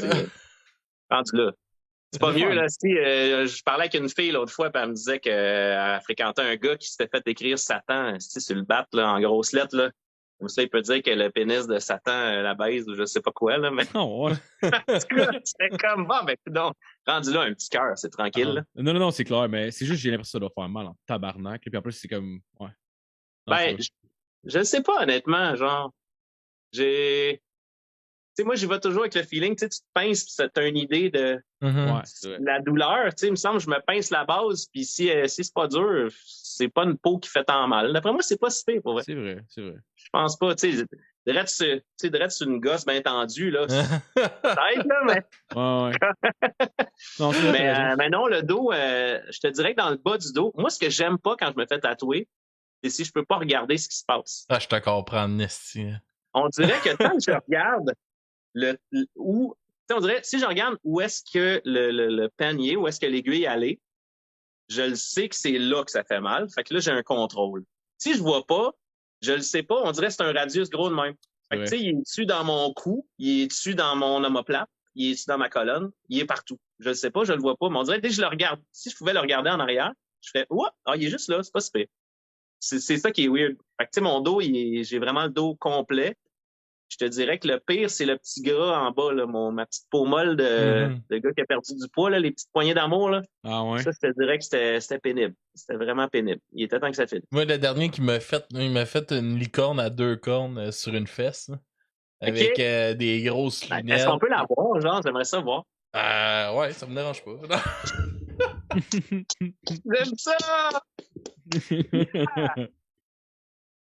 Ah, Chris, c'est un gros en plus. Hey, attends, là, je vois pas. Attends, parle, Alex, sinon je te vois. Tu me vois pas? Allô? Ah, OK, ouais. Oh, yeah! Yeah! Nice! Puis il est marqué That's Punk dans une... Ah, t'es sur Speaker View, si tu veux, tu peux le changer puis voir les trois en même temps. Ben, j'essayais de scroller, mais attends un peu. T'as un bouton en haut à droite qui est marqué View, View, t'as Gallery View ou Speaker View. Si tu mets Gallery, tu vas voir les trois en même temps. Attends un peu, là. Pas tant. Hey, ça fait. C'est mon 4e Zoom, je pense, à vie. Ouais? Ouais, c'est une. Ben, vous laissez de même parce que je trouve. Il n'y a pas de stress. C'est bien correct. Puis avec ce mystère, il dit dans le chat qu'on a. Ensemble, on a un demi-cœur chacun sur l'autre fesse. Ah oui? Ouais. Malade. J'adore. Puis j'ai dans ces vendredis 13 aussi là, que Jason il fait, c'est comme vendredi 13 tatou à 13. Tu croisé là-bas d'ailleurs? J'en ai fait une coupe. J'en ai fait plusieurs. Je pense que non, par exemple. Non. Ben, je me rappellerai sûrement de ta face. Là, mais... Ouais, moi aussi. Fait que je pense que non. Je pense que non. Puis il m'a fait sur aussi sa fesse, le 10 plus 3 égale 13. OK. Ah, c'est bon. Moi, à date, il m'a fait les 2 pieds. Puis j'en ai un. Attends, ça, c'est une bonne anecdote. J'en ai un ici, un 13. Ouais. Je sais pas si on voit. Mais là, ici, j'ai l'équation du succès qui est 1/3 talent, 1/3 timing, 1/3 chance. Pour dire que tu peux avoir le timing et la chance et réussir, mais tu n'as aucun talent. Et vice-versa. Mais là, vu que le 13, il a l'air d'un B, puis que j'ai talent juste en avant, là, lui, il trouvait que j'étais vraiment hâte de m'être fait tatouer Billy Talent sur un bras. J'étais Billy Talent, pas tant, là, mais il m'écœurait bien gros avec ça après m'avoir tatoué. Il dit, je le savais tellement qu'en le mettant là, tu le verrais pas, mais si c'est Billy Talent. J'étais bon, merci. Il était écœurant. Je l'adore. J'ai hâte qu'il finisse ses rideaux là, pour pouvoir retourner. On a un projet. On a commencé ma jambe droite, ça fait comme 4 ans de ça. Puis il y a 2 tatous dessus. Puis on continue pas. On est censé faire toutes des personnages de films d'horreur. Puis tout ça. Il trippait raide là-dessus, là, en plus. Ben oui. Puis c'est ça. Là, moi, j'ai commencé à travailler de nuit. Fait que nos horaires fitaient crissement pas. Puis là, il est dans les rénaux. C'est ça. Moi, j'y allais cet hiver, mais il s'est pété un bras. Fait que là, j'attends toujours. Là, je vais aller faire mes jointures, mes doigts en avant. Là, j'attends. J'aimerais ça me faire le coup. J'aimerais ça qu'il soit lui qui le fasse, mais on va voir si ça y tente parce que c'est quand même un bon morceau. Là. Fait que, il est bon aussi. Oui, il est bon. Et il prend plus de nouveaux clients, fait que... Ouais, c'est ça. Fait qu'on a beau le vanter, mais il y a juste toi puis moi qui peut peut-être en profiter par la bande s'il y a du temps. Ah, est-ce qu'il était trop occupé puis il est tout seul pour. Ben, il fait pas ça à temps plein. Fait que... Il y a une ok, bonne ok. job payante, puis il y a quand même une famille, plusieurs enfants. À un moment donné, faut choisir Ouais. ses batailles, là, tu sais. Fait que c'est plus par passion qu'il le fait encore que par besoin puis par nécessité. Mais il je aurait comprends. clairement le talent pour le faire temps plein. Ouais. Mais ça, on s'en était déjà parlé aussi. Il y a un peu les mêmes genres de syndromes que moi. Fait que il s'est lancé une couple de fois, mais à moitié. Puis je pense qu'il il a joué safe. Il a pas mal fait non plus. Non, c'est bon. Avec la famille puis tout, là, c'est bien de jouer safe aussi. Là. À un moment donné, tu peux pas. C'est très payant, mais on le sait que ça peut partir du jour au lendemain aussi. Là. Ouais, Comment tu te blesses, t'as plus rien, c'est fini. Là. T'as plus aucun salaire qui rentre. Là, Ouais, pis surtout en plus avec les 2 dernières années qu'il y a eu, là, genre, tu sais, je sais pas s'il tatouait de chez eux ou s'il aurait été dans un tattoo shop, mettons, puis le tattoo shop ferme, tu rendu là, tu peux tatouer de chez vous, mais tu sais, là, faut que tu t'installes, faut que tu exactement. builds une clientèle aussi, genre. Ah ouais, c'est Ça un va autre pas vibe, là, tu sais. Ouais, ça aurait peut-être été stress un peu pour sa famille. Puis c'est quand même touché de. T'sais, on rentre quand même dans son intimité là, quand on va se faire tatouer Ben oui. chez eux. Là. Fait que en même temps. Tu sais, moi, c'était tellement comment je l'ai rencontré, Jason. Il y a un de mes chums qui il était chum avec. Puis il l'a appelé à 10h le soir. Hey, ça te tente-tu de nous tatouer? Ok, venez-vous-en. Puis moi, oui, je l'ai rencontré de même à 10h le soir. Il me faisait un tatou, je pense, un angle de bateau. Je me rappelle bien, en arrière de l'oreille. Ah, ben, il est bien de même drôle. aussi, hein. Ouais. Il a toujours été bien comme ça. Moi aussi, c'était un peu de même, ça a commencé, là. C'est un de mes chums. Hey, tu viendras te chiller pendant que je suis là. Puis, justement, il tatouait mon chum, puis il me dit, ah, pendant que t'es là, on va en faire un petit, là. OK. Comme, let's go. Pourquoi pas? T'avais-tu une idée, genre, ou t'es allé vraiment comme sur le moment, t'as choisi quelque chose? Il m'avait fait un petit crâne quelque part.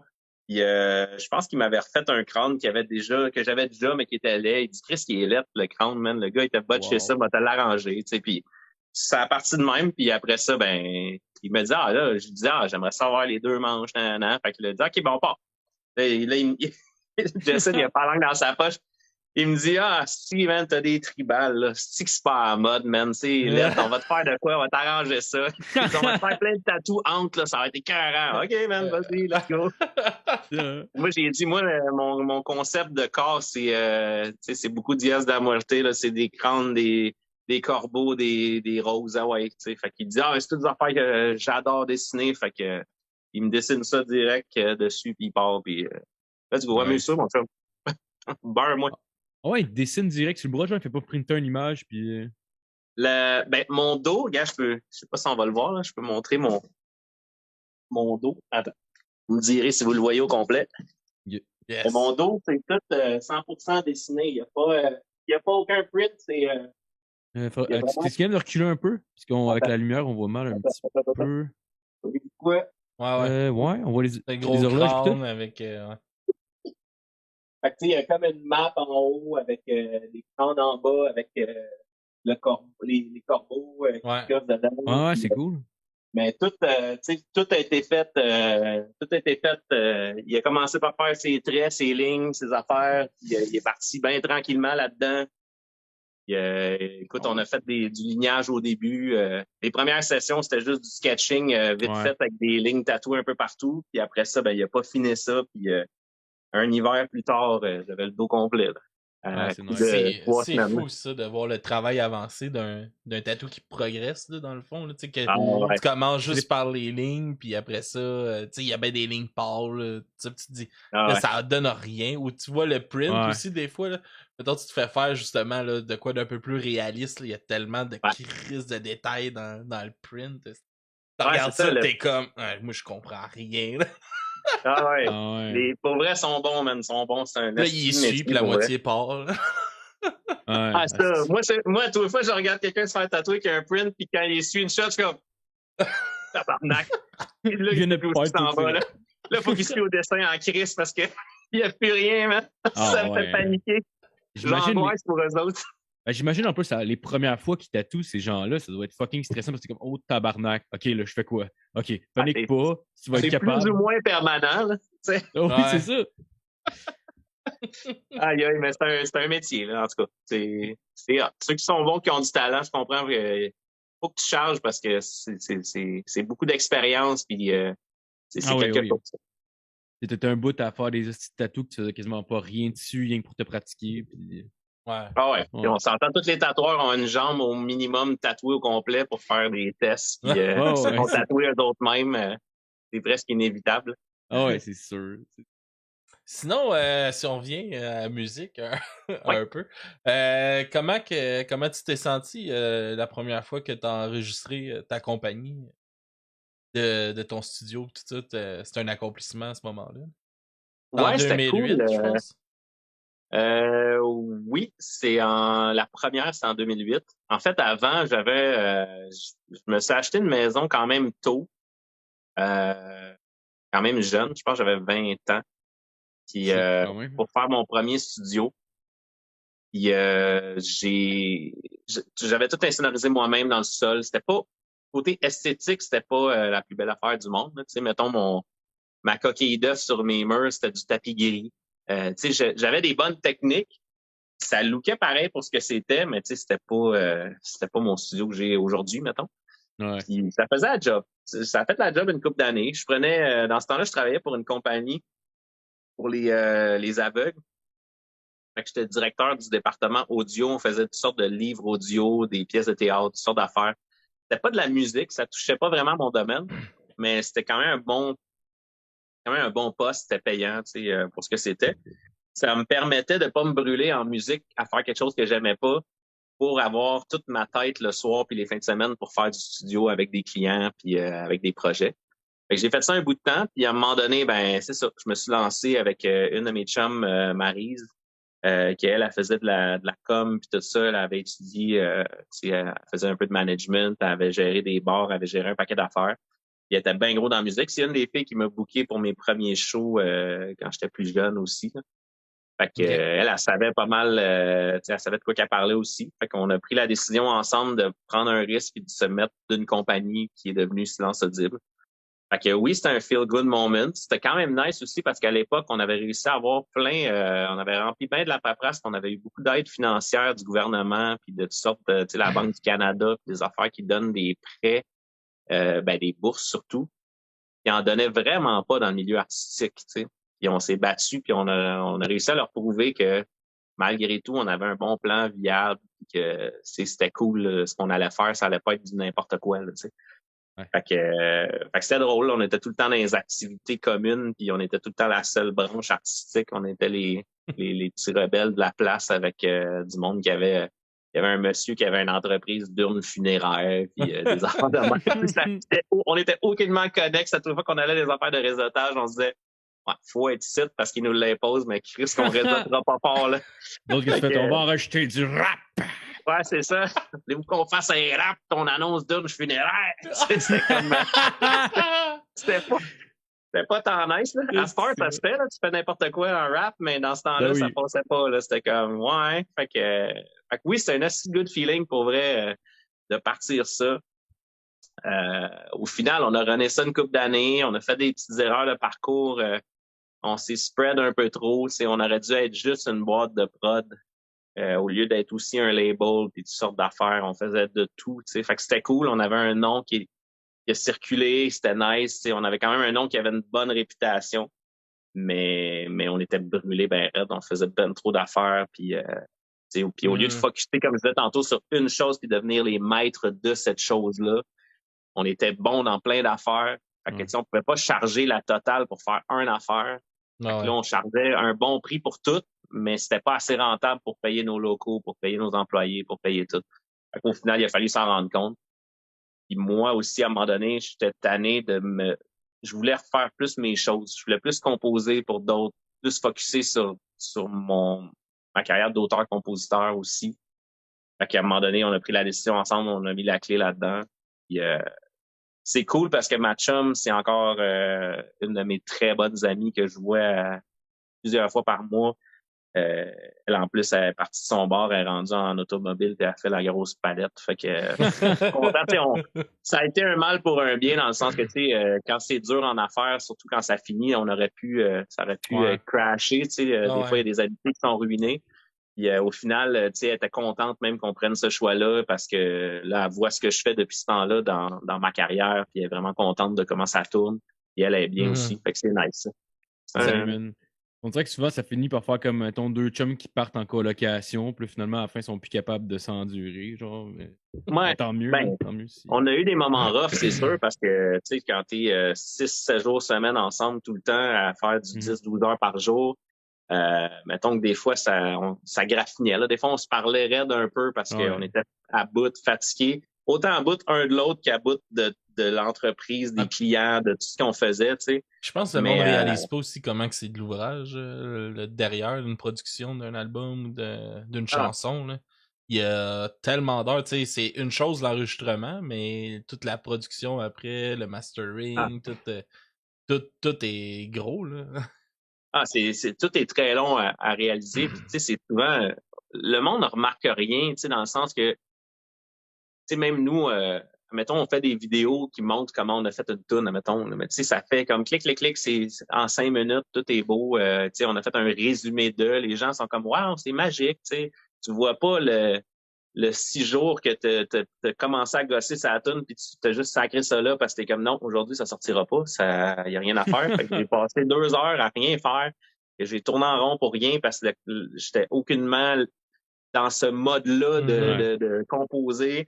Fait que demain, tu sais, les essais-erreurs, tu sais, tu fais de quoi puis c'est pas avec un client, mettons, ou t'écris avec un gars puis c'est jamais lui a une idée. C'est jamais son idée qui ressort, puis il est pas capable d'exprimer ce qu'il veut exactement. Fait que là, des fois, ça fait 25 heures que tu passes pour faire de quoi qu'il aurait pu en prendre 10, mais t'arrives pas à connecter. Tu sais, tout ça, en plus que c'est long à la base déjà. Tu sais, fait que non, c'est beaucoup d'ouvrage. Tu sais, un album, tu sais, ça peut se faire très rapidement si tu as beaucoup, beaucoup d'intervenants qui travaillent dessus. Moi, je suis un peu old school là-dessus. J'aime ça tu sais, vraiment travailler avec d'autres gens. Mais j'aime ça aussi, être vraiment impliqué de A à Z quand je fais un projet. Si je le réalise, je veux vraiment être là beaucoup. Fait que c'est sûr que c'est pas quelque chose qui va prendre 2 semaines. Tu sais. Mais j'en vois des projets de 2 semaines qui sont faits, que tu sais, c'est comme un paquet de tracks collés. Il y a plein de producers, plein de gens qui écrivent, puis l'artiste il rentre en studio, puis il sait pas trop ce qu'il s'en va faire, puis il écrit vite fait au bout. Il chante les tunes, puis Chris, en 2 semaines, il y a un album parce qu'il y a 8 personnes qui l'ont mixé. Puis tu sais, fait que au final, tu regardes ça, puis il y a genre 42 personnes qui ont travaillé là-dessus. Puis c'est nice, ça donne un esti de vibe. Mais moi, j'aime plus prendre un projet puis travailler avec plein de monde, mais m'impliquer beaucoup. Fait que tu sais, c'est sûr que ça se fait pas quelque chose qui va faire en 5 minutes. Je trouve comme tu dis, quand il y a trop de monde qui travaille, tu perds l'essence de l'artiste, tu perds tout, là. Ben, beaucoup. Puis moi, mon but, c'est vraiment, que ce soit pour mes choses ou pour n'importe quel artiste avec qui je travaille, c'est d'aller chercher son plein potentiel à cet artiste-là. Puis il faut creuser, il faut essayer des affaires. Faut pas juste garrocher la même sauce, la même formule. J'en connais j'en connais pas personnellement, mais tu sais, je vois, mettons, des réalisateurs ou des gens qui essaient, peu importe ce qu'ils font, tu sais que c'est lui qui a réalisé parce que lui, il fait cette recette-là, puis il affecte tout le monde. Puis là, si tu veux une tonne à lui, tu y vas. Tandis que je vois des réalisateurs qui sont tellement dope, qui sont capables de faire n'importe quoi, puis ils vont chercher l'essence de l'artiste, puis ils mettent leur sauce, fait que tu reconnais, mais c'est jamais la même tune, c'est vraiment varié. Puis, ça, je trouve ça cool. Moi, c'est plus ces gens-là qui m'inspirent vraiment. Là. Ouais, ça devient un peu cliché de dire ça, mais tu sais, Dr. Dre, tu le sais quand t'écoutes une tune que c'est lui qui l'a produite, mettons. Genre, il y a quand même son son, mais c'est pas. Ouais, puis tu sais que c'est ça. Quand Scott Storch n'est pas dessus, ben tu sais que c'est moins hot aussi. Tu sais, c'est comme il y a bien des gens, tu sais, comme les classiques de ces producteurs-là. Tu sais, je regarde, mettons, Puff Daddy à l'époque, là, Sean Combs, ou peu importe un de ses 40 noms qu'il y a eu. Et lui, c'en était un là c'était comme un DJ Khaled, là, dans le fond, il faisait des prods, mais j'ai jamais su s'il a fait de quoi derrière ça. Là. Tu sais, c'est-tu du monde qui engage, puis que je suis pas capable de m'imaginer. Regarde de m'imaginer DJ Khaled qui est assis derrière un ordi puis qui compose quelque chose. Genre. Ouais. Tu sais, pas ce qu'on voit, c'est pas capable de m'imaginer Sean Combs non plus. Il peut juste faire DJ Khaled! Non, mais c'est ça, mais ça, c'est des gens, j'ai l'impression qu'ils ont une vision, ils ont quelque chose, ils prennent les bonnes pièces puis les bons producers, tu sais. Dre aussi, j'y enlève rien, mais je sais pas jusqu'à quel point il est vraiment, tu sais, je pense qu'il sait manier un studio, il y a un son qu'il veut entendre. Mais il y a beaucoup d'intervenants autour de lui aussi qui viennent, tu sais, je veux dire, on s'entend que son album Chronic, qui est légendaire, si Scott Storch n'était pas là pour faire toutes les astis de gros loups, c'était juste une coupe de samples, tu sais, avec un asti de bon son. Il sait ce qu'il veut entendre, puis c'est vraiment bien fait en studio. Mais je veux dire, pour la composition du son de Dre, tu sais, il y a beaucoup de gens qui sont derrière, qui ont fait son son avec lui, tu sais. Ça, je trouve ça cool aussi, là, tu sais. Je suis pas au courant, j'avais l'impression qu'il était genre tout seul, mais en même temps, je connais fuck all là-dedans. Donc, je me rends compte que. Ah non, ben c'est ça. Ben, Scott Storch, il est encore là aujourd'hui, il fait encore des beats pour plein de monde. C'est un pianiste, un gars blanc avec des grosses lunettes qui a toujours eu son espèce de vibe. Puis c'est vraiment lui qui a été responsable des gros, tu sais, le fameux piano de Still Dre, mettons, le classique, le pling, pling, pling. C'est vraiment lui qui a joué ces harmonies-là. Tu sais, c'est un gars qui est bon pour jouer de quoi qui colle, là, qui est catchy puis qui fit, là, tu sais. Mais ça serait quoi ta production que t'as faite que t'es le plus fier? Je suis le plus fier. Mon Dieu. C'est dur à dire. J'en ai tellement fait. Je te dirais qu'un des albums que j'ai été le plus fier de faire et de produire, c'est un album qui n'a même pas été connu, qui était un peu avant-gardiste. C'est un album de Moine de rue, dans le fond, qui était M2R, qui est le deuxième album. Dans le fond, Moine de rue, c'est un groupe qui existait déjà, que j'ai croisé. C'était deux frères marocains et un haïtien, qui avaient un style vraiment particulier, qui aimaient beaucoup le slam, qui aimaient beaucoup les styles comme ça, puis qui voulaient faire plus de la musique, tu sais, un peu plus dancehall, un peu plus bougeante, mais avec des textes percutants. Et on s'est croisés en studio. En fait, on s'est croisés dans un événement, puis après ça, on s'est croisés en studio. Puis ils m'ont offert d'embarquer avec eux dans le groupe pour faire un album ensemble qui allait être un peu avant-gardiste. Puis on écoutait beaucoup des styles américains puis français.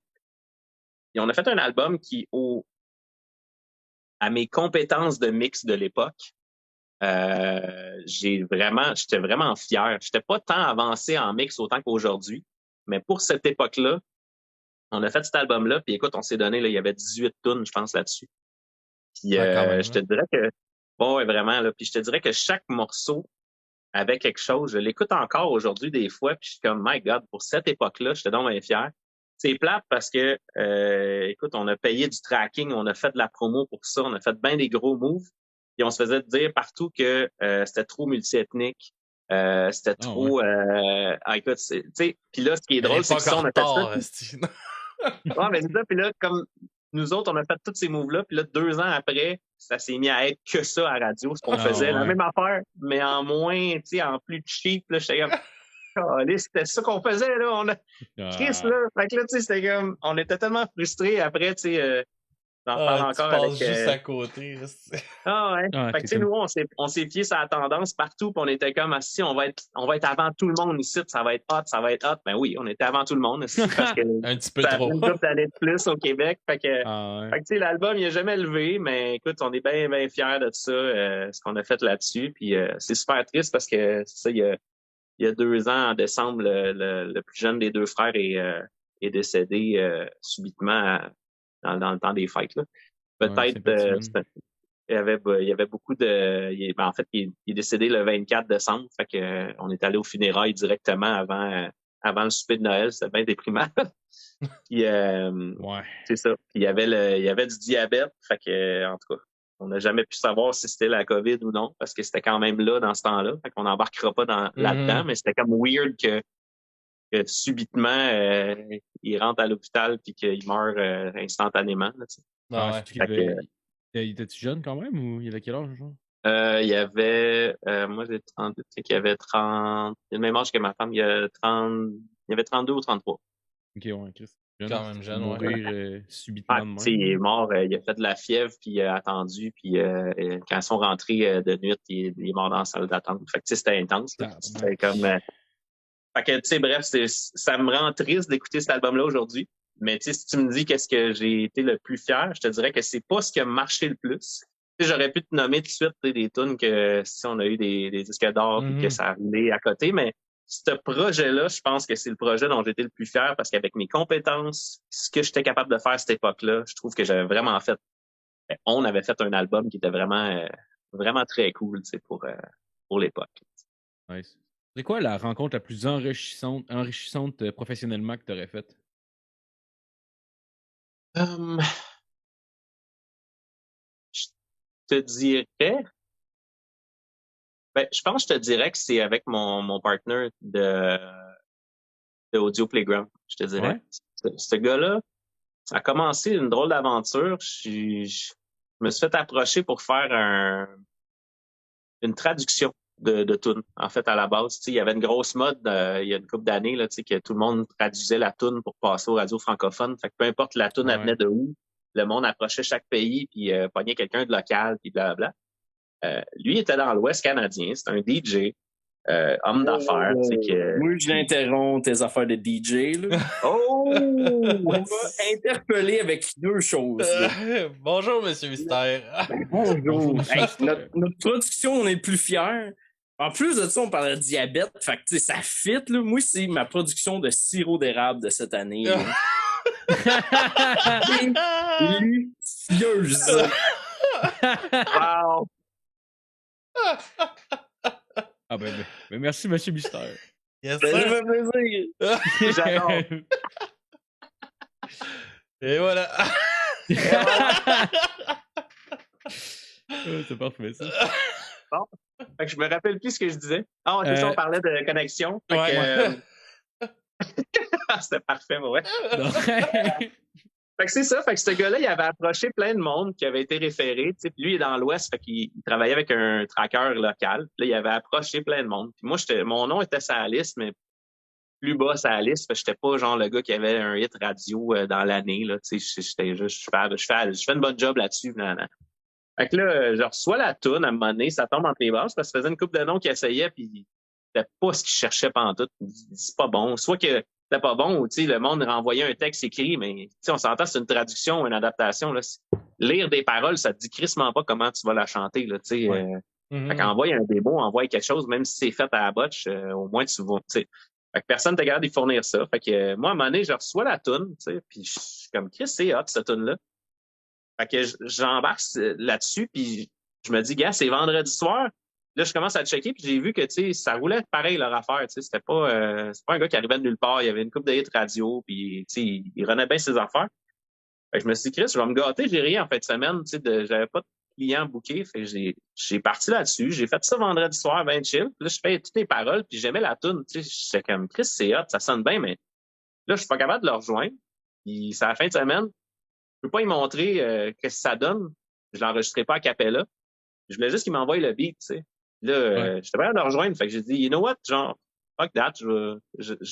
J'appelle mon guitariste. C'était comme un beat un peu urbain, mais dans le fond, c'est la tune Emergency qui a été avec Snoop au final. Okay. Fait que tu sais, je fais venir mon guitariste, tout. Je dis, Chris, on va refaire le beat pour le fun, genre. Je suis craqué, là. J'aime la tune, j'y crois. On refait le beat.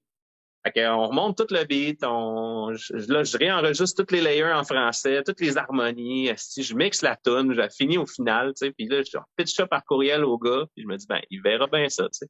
Fait que là, lui, il check ses affaires 2 jours après. Là, moi, dans mon courriel, j'ai mon numéro, tu sais. Là, le gars, il appelle direct au studio.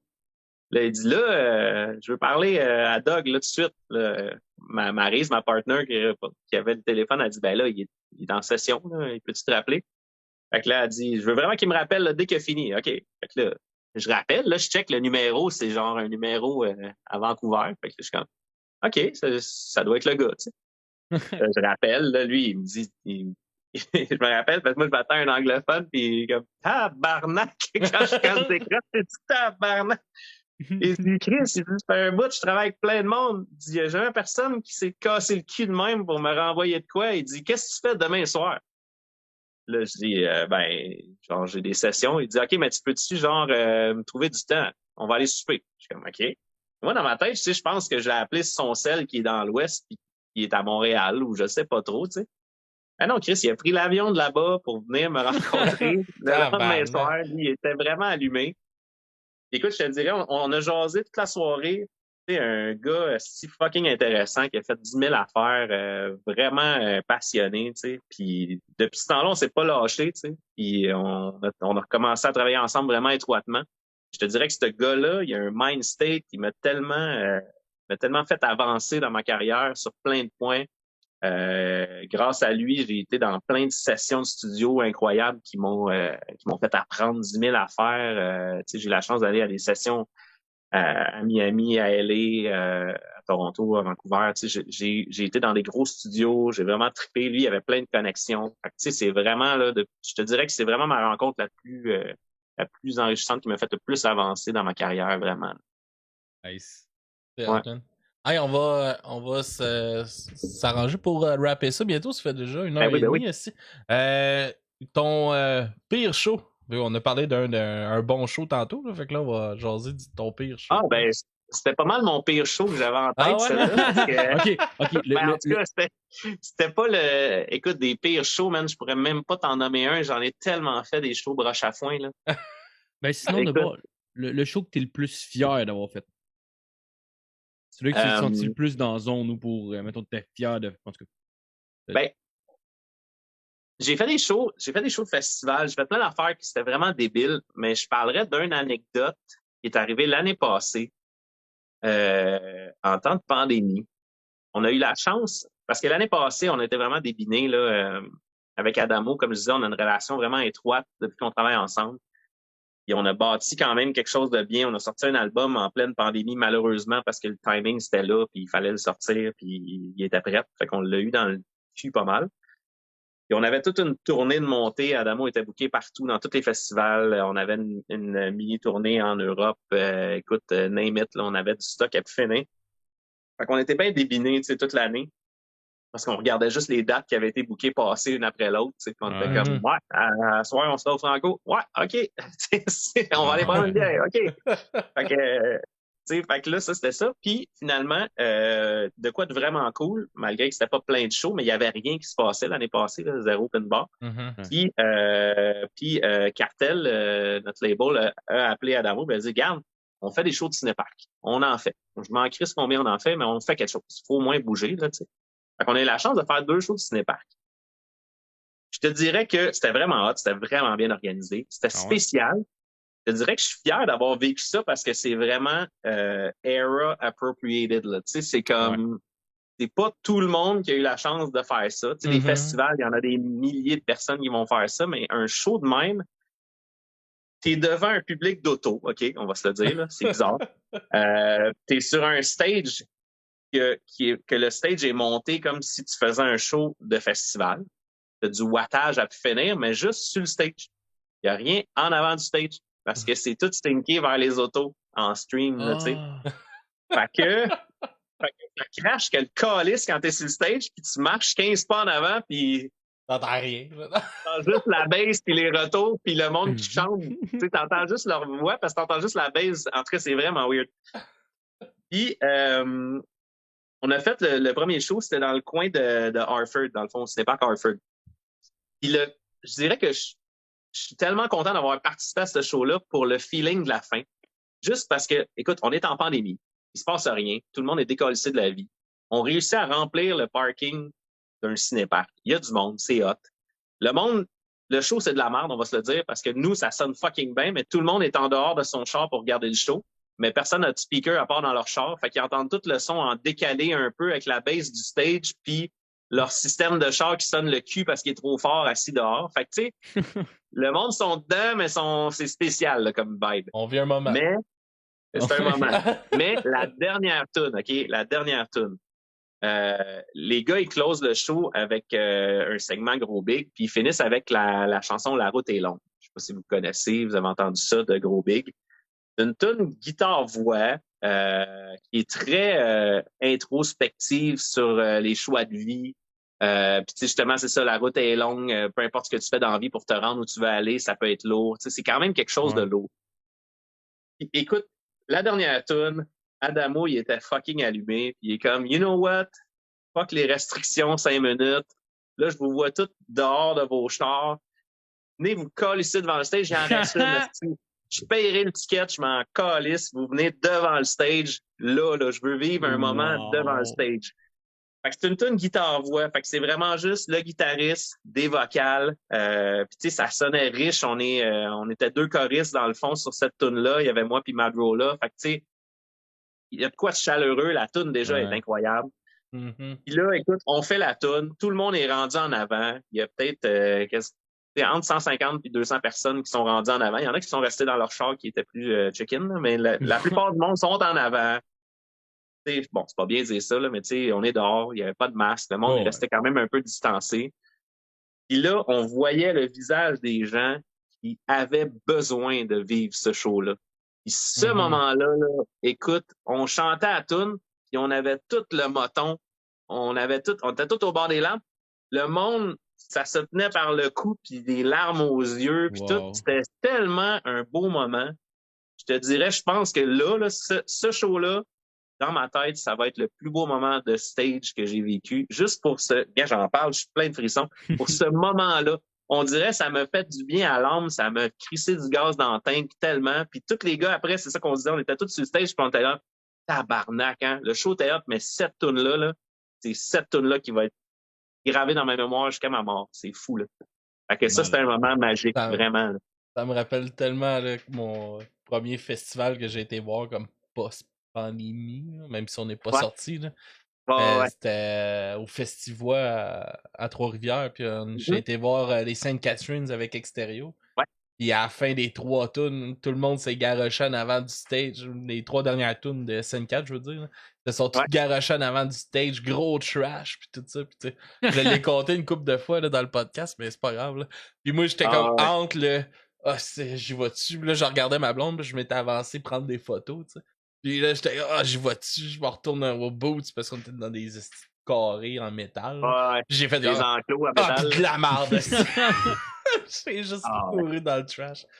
C'était tellement hot. Puis après ça, j'étais à Rock Lacoste, puis à Music for Cancer, puis t'avais pas besoin de masque, puis pas de distanciation dans le 500 personnes, mettons.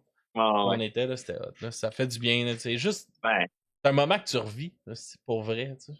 Ah ouais, tu te sens vivant pendant ce temps-là, ça fait du bien. Pour vrai, à un moment donné, on est des créatures sociales, là, l'être humain. Là, ça prend ça prend ces connexions-là pour vivre. Puis en ligne, c'est le fun, mais c'est pas la même chose. Là, ça prend ce contact humain-là, je pense, à un moment donné. Vraiment. Avec un peu de chance, on retournera pas en confinement. On souhaitait que non. Ouais, mais je sais pas, mais en tout cas. On va souhaiter que non aussi. J'espère pas avant le 23 pour mon party de fête. Je te souhaite de pouvoir triper un peu. On a rebooké, il y a des humoristes qui viennent faire un show dans la cour. On a du monde qui viennent avec leur guitare, qui vont venir des bands que je connais aussi qui viennent jouer. Ça va être hot, là. On va être 20, mais c'est avec un show, ça devrait pourrait, tu sais, l'année dernière, je me rappelle, tu sais, moi, ma fête, c'est fin septembre, puis genre, tout de suite après la fin de semaine de ma fête, tout est retombé en confinement. Puis là, cette année, genre, début octobre, ils ont annoncé que les salles revenaient avec pleine capacité, fait que je vois pas pourquoi on retombera en confinement, à part d'une bad luck, mais... Faut souhaiter que les variants prennent pas le dessus, mais tu sais, on est tout le temps réactif des statistiques, là, mais... On va souhaiter que ça continue de même parce que il faut que l'économie roule à un moment donné. Là, on peut pas s'endetter des pays entiers autant que ça à pu finir. Il y a des limites.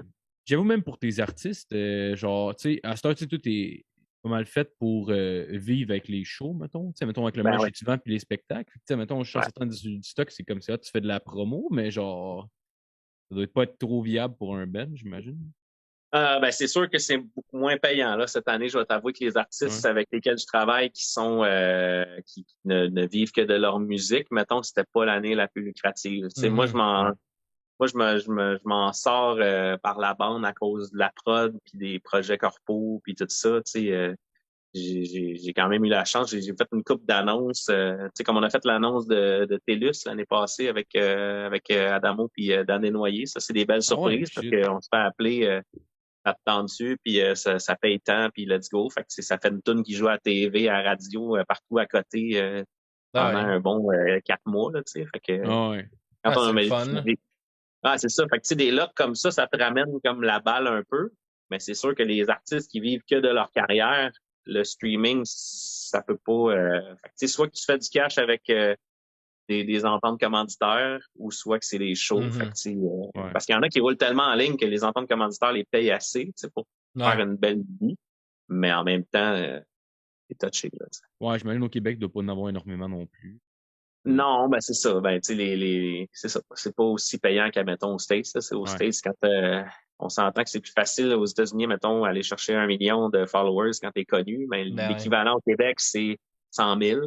Mais c'est sûr que t'as pas les mêmes offres de produits, tu sais, pour le même genre de. Tu sais, puis on s'entend là, c'est les Québécois qui font le même contenu, mettons, qu'aux États-Unis, puis qui se battent autant pour faire qui sont aussi présents, qui ont autant de qualité dans leurs affaires. C'est toujours au maximum le 1/10 qu'ils vont chercher. Fait que, tu sais, en conséquence, tu es payé 1/10 aussi de ce que tu pourrais aller chercher en commandite. Là. Fait que ça paraît. Là. Ouais, c'est clair. Facile. Yes, man, on va... Bien sur une note positive! Ouais, yeah! Ben oui. J'ai dû fermer ma gueule. Mais non, arrête, tabarnak. Mon moment de show, il était tellement beau, celui Alex. C'est beau! Là, oui. Il était malade ton moment de show. Ouais, on va se laisser sur de la bonne musique. Là. On peut en faire du montage. Ben oui. J'en fais pas de montage. Alors, je sais bien. Ouais, on va se laisser sur deux chansons que tu as collaboré dessus, qui est Coming Home puis Blackout. Je sais pas si tu veux en parler un petit peu avant qu'on ait écouté ça. Oui, c'est ça. Coming Home, c'est un DJ avec lequel je travaille, un DJ producteur qui s'appelle Skill Tech. C'est un gars avec qui ça fait longtemps que je travaille, qu'on collabore, qu'on se pitch des tracks on and off, des beats, juste à savoir, hey, t'aimes-tu ça, tu fais le dessus, tu sais, ajuste telle affaire. Et, ça fait quand même une couple d'années. Puis il m'a approché pour faire ce tune-là. Il y avait un beat comme country EDM un peu. Puis il avait pitché à une couple de chanteurs. Il y avait pas tout ce qu'il recevait, il était comme ouais, c'est pas ça, tu sais, je sais pas, tu sais, je suis correct, mais je sais pas. Ouais. Là, à un moment donné, en s'échangeant un paquet d'affaires, il s'est même parlé de country puis tout. Je dis ah ouais, j'ai fait pas mal de country, tu sais.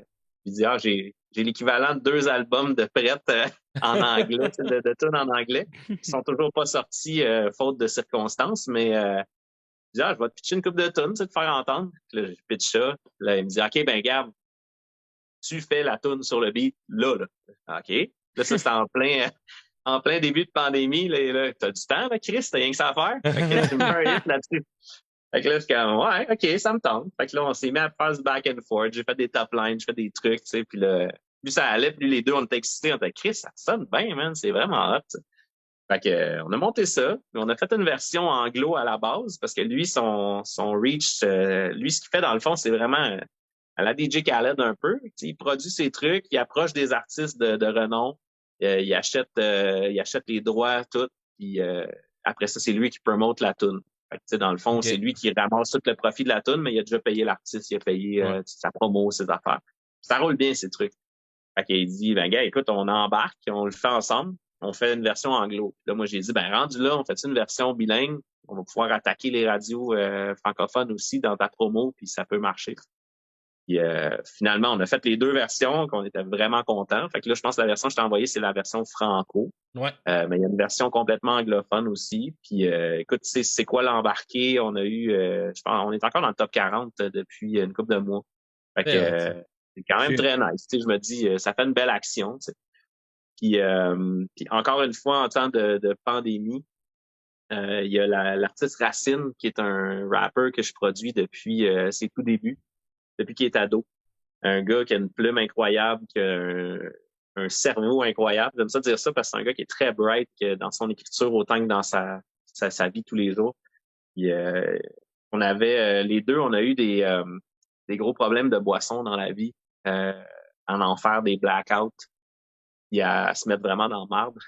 Puis on a décidé que là, les deux, on a arrêté de boire complètement. En même temps? Pas en même temps, mais tu sais, les deux, ça s'est fait sur un échelonnage, mais tu sais, les deux, on consomme plus d'alcool du tout. Nice. Good job, man. C'est pas facile. Non, c'est ça, ça a été vraiment pas facile, mais en même temps, là. Surtout quand tu fumes pas du weed en plus, non. Tu peux pas compenser avec l'autre, là. Non, non. C'est quoi tu fais? Tu t'es une petite crosse? Quand le monde me dit cette affaire, je dis, moi, je le vis à 100%, là, pas d'antidépresseur, pas rien, si, gars. Si je suis dans la merde, je deal avec ma merde. Ouais. Fait que bref, c'est ça. Fait qu'on était comme dans un mood. On s'est dit, Chris, on fait une toune là-dessus parce que c'est quand même fucked up que les deux, on a arrêté pour les mêmes genres de raisons. On s'est mis dans l'ordre pour les mêmes affaires. Fait qu'on a écrit une toune là-dessus que je trouvais qui était vraiment hot, qui est un peu, rap alternatif, un peu. Il y a un mélange d'une couple de styles là-dedans. Puis on a fait un clip avec ça en temps de pandémie. Fait que ça aussi, c'était quand même nice parce que c'était vraiment quand on n'était pas supposé faire quoi que ce soit. OK. On est allé avec mon boy le Mine, qui est mon jeune prodige qui a fait la fin des fêtes d'ailleurs, qui fait tout lui avec dans la vie. Là. C'est des clips, des tunes, des beats, du mix.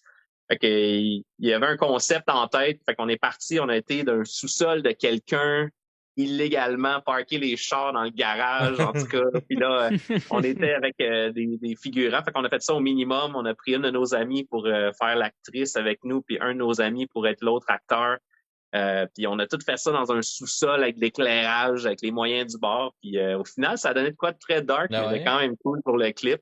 Fait qu'il y a une belle histoire derrière ça, puis ça reflète nos démons, là, tu sais. Fait que Nice. c'est pas mal ça, ces deux tunes-là. Cool, C'est ça pour ta sobriété, puis ça fait combien de temps, là? Ben, en fait, c'est on and off, dans le sens où j'ai arrêté complètement il y a 2 ans et demi. Pendant la pandémie, je me suis permis quelques windows d'ouverture, mais pas à me ramasser sous mort, mais juste comme quand j'étais tout seul, j'étais comme avec ma femme, parce que ma femme, elle n'a pas arrêté, elle boire du vin, elle n'a pas de problème avec ça. Elle rentre bien, puis ça va bien. Mais elle fait pas des blackouts, puis elle fait pas de niaiserie, fait que elle est juste bien funny, puis on a du fun. Fait que fait que là, je me suis permis pendant la pandémie d'être son ami de boisson un peu des fois. Fait que il y a des soirs où je me disais bah, une petite demi-bouteille de vin tranquille, mais pas pour me ramasser sous, mais surtout pour me tester puis voir si j'étais capable de pas repartir comme en malade. Pour rien. Finalement, ça a été concluant? Ouais, ça a été super concluant. Puis là, ben justement, ça allait tellement bien que quand j'ai dit à ma femme, là, je réarrête, ça fait comme une couple de mois là, depuis l'été là. J'ai dit là, j'arrête, puis elle était comme ben non, t'as pas besoin, arrête pas, ben ça sert à rien. J'ai dit, ouais, mais conviction, là, c'est moi je veux réarrêter, c'est réglé. Fait que là, je te dirais que mais ça va bien, j'ai pas de misère pantoute. Fait qu'à cette heure, je pense que je suis rendu à un point où je peux me contrôler, puis si je dis c'est fini, c'est fini. Puis mais là, c'était surtout quand j'ai réarrêté, c'est surtout parce que je suis revenu à 7 jours semaine de travail. Je veux me lever en forme le matin, je veux être allumé. Fait que je me permets plus de me dire fuck off, à ce soir je m'en fous, demain on se lèvera tard, tu sais. Fait que ça aide à rouler. Du coup que t'as goûté en plus à c'est quoi des semaines sub, puis genre la productivité de quelqu'un qui boit pas, c'est sûr que. Ah ouais, ça c'est sûr. Fait que là-dessus, j'aime vraiment ça, être capable de rouler de même. Puis tu sais, je vais quand même dans des soirées où tout le monde est smash, puis j'ai pas de misère avec ça. Je suis quand même funny, puis je suis le même vibe que tout le monde. Tu sais, ouais, ça te tape pas ses nerfs, genre? Ah, tout. Ben, des fois, je trouve ça drôle. Moi, c'est parce que j'aime ça. Le lendemain, je peux rappeler ce que le monde, ce qui s'est tapé. Moi, je ressors des vidéos, je suis comme, You remember this from last night? Je suis comme, non, tabarnak! Je suis comme, ben là, ça vit dans mon phone, mon chum. T'as plein de menaces. Bon, ouais, moi, j'ai tout faire chanter mes amis proches, là, puis c'est toujours très drôle. Moi, je monte jamais rien, fait que je suis comme, c'est safe, mais tous mes amis proches sont comme, toi, tabarnak, un jour, hein. Est-ce que tu vas nous faire chanter? Trahis-moi jamais, mon tabarnak. Ah non, mais moi, c'est vraiment pour le fun de leur sortir ça random une autre fois qu'on est en train de boire. Puis là, je suis comme, hey, regarde ça, comment c'était hot, tu sais. Moi, c'est ça mon gros fun, là, tu sais. Ah ouais, c'est clair. C'est le fun, man. Non, mais on va se laisser sur les deux chansons, Homecoming puis Blackout. Comment. Pas Homecoming, c'est Coming Home, tabarnak. Spider-Man sort de moi. Ouais, c'est ça, on rentre pas à l'université, là, tu sais. Puis, où est-ce qu'on peut te suivre? Ben, dans le fond, toutes les plateformes classiques, c'est vraiment tout le temps Doug Saint-Louis. Fait que Facebook, Instagram, super actif sur TikTok depuis le début de l'été. Si vous voulez rire, voir de la grosse marde, de la grosse sauce avec mon chum Jeff, on fait le rapper poche. C'est tellement parfait. À tous les dimanches, on sort un épisode sur le compte de Jeff, puis sur mon compte, on sort comme le sketch de Behind the Scene. Puis écoute, on se casse le cul à faire ça. Nice. Puis c'est pas pour rien, là, on a d'autres projets qui s'en viennent. On veut faire un album humoristique avec ça, puis peut-être même une série de spectacles. Là. Ouais, c'est cool, puis c'est cool parce que justement Jeff, c'est un vieux chum il y a fucking ça fait 20 ans qu'on se connaît. Fait que de revenir avec ce projet-là, ça nous donne une raison de reconnecter à fond et de passer du temps ensemble. Fait que c'est fucking nice. Fait que oui, super actif sur TikTok. Sinon, Spotify, vous pouvez aller voir, il y a Doug Saint-Louis, il y a plein de tunes en featuring, des tunes solo, mais aussi si vous cherchez AP3, qui est mon groupe de musique anglophone et qui avant s'appelait Audio Playground. Fait qu'il y a un compte Audio Playground et un compte AP3 et il y a un paquet de chansons qui se retrouvent là-dessus que vous allez sûrement reconnaître les gens random faire c'est lui qui chantait ça, cette tune-là que je vois à la radio. Alright, man. Ben, merci beaucoup de ton temps, man. Merci, c'était pas cool. Quasiment 2 heures, là. On arrive à 2 heures. Merci d'avoir su, les gars. Pour vrai, super cool, votre podcast. Vous êtes super sympathique. Puis c'est vraiment le fun. Merci, man. On te revient les compliments. Puis honnêtement, t'es inspirant. Tu vois que t'es quelqu'un qui travaille fort. Puis que ça te paye. Puis je suis content de ton succès. Puis je t'en souhaite plein d'autres shit que tu crèves, mon gars. Et on se croise un moment donné chez Jason. Yes, on a un vendredi 13, on ira se faire tatouer un 13 sur le pénis, mon gars. Yes! Alright, fait que bonne semaine tout le monde, puis à la semaine prochaine. À la semaine prochaine.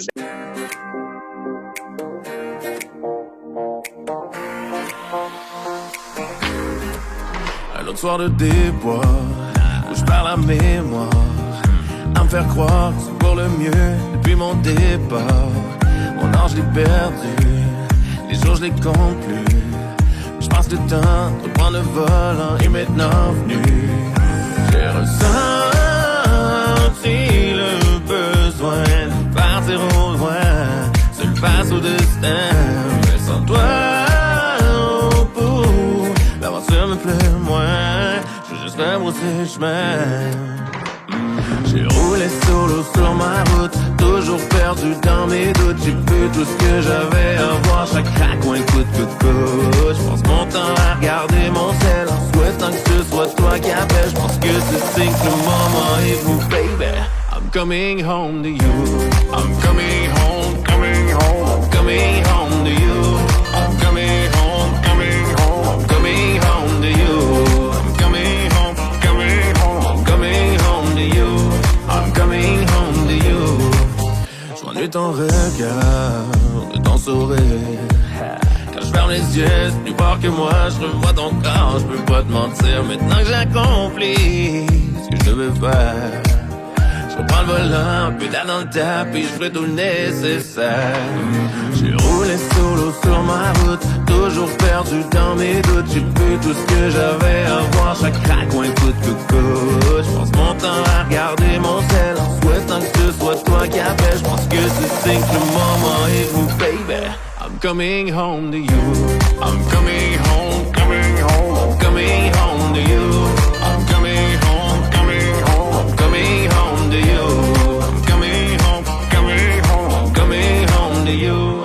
I'm coming home to you. I'm coming home. Sois sans crainte, tu peux dormir. Si tu trouves que trop la nuit sera le danger. J'ai encore longtemps à conduire. Ça fait des heures qu'on est au fond. Je suis passé à ça prendre des bouteilles de vin. Y'a beaucoup de rattrapage à faire entre nous. On passe la journée sous les draps de main à penser qu'à nous deux et à quoi c'est tout. J'ai roulé solo sur ma route, toujours perdu dans mes doutes. J'ai vu tout ce que j'avais à voir, chaque raccoin coûte que coûte. J'passe mon temps à regarder mon ciel, en souhaitant que ce soit toi qui appelle. J'pense que c'est signe que le moment est venu, baby.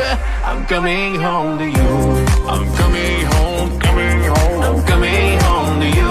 I'm coming home, coming home. I'm coming home to you. I'm coming home, coming home. I'm coming home to you. I'm coming home to you. I'm coming home.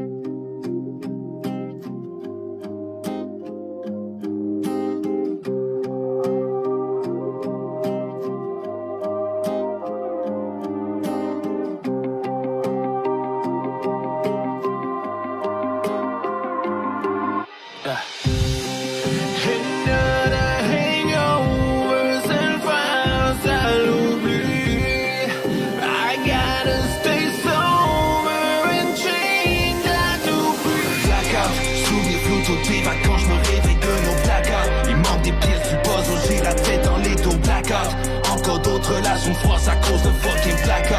Blackout, blackout, blackout. Yeah. Hanche sur l'épaule droite, des bons sur l'épaule gauche.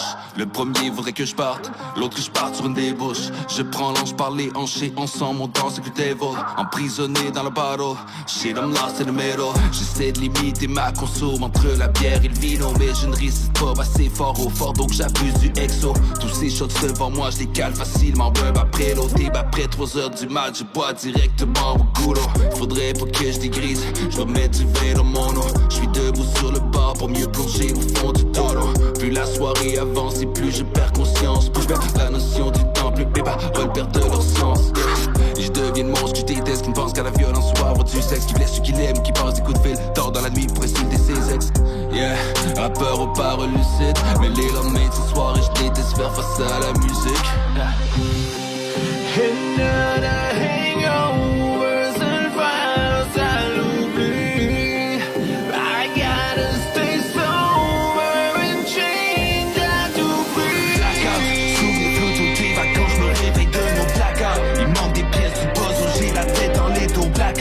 Encore d'autres relations froisses à cause de fucking blackout. Blackout, blackout, blackout. Les fils se touchent aussitôt que le whisky touche mes lèvres. Le courant passe plus entre mes actions et mon common sense.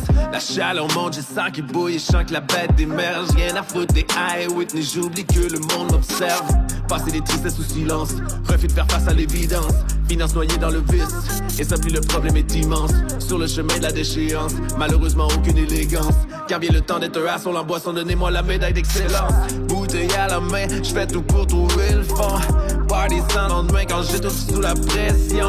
Que du baratin, j'commence à monter le ton. En mode autodérision, conscient que j'm'enfonce dans rien de bon. Dégoûté de moi-même le lendemain quand on me dit mes quatre vérités. J'en oublie ma famille sous l'effet de l'alcool, le diable à chaque fois me parle d'infidélité. Aucun souvenir quand je rassemble mes idées, aucune excuse je l'aurais mérité. Dès la première gorgée j'étais aspiré dans un trou noir, j'étais à l'âme, n'a pas le choix d'éviter.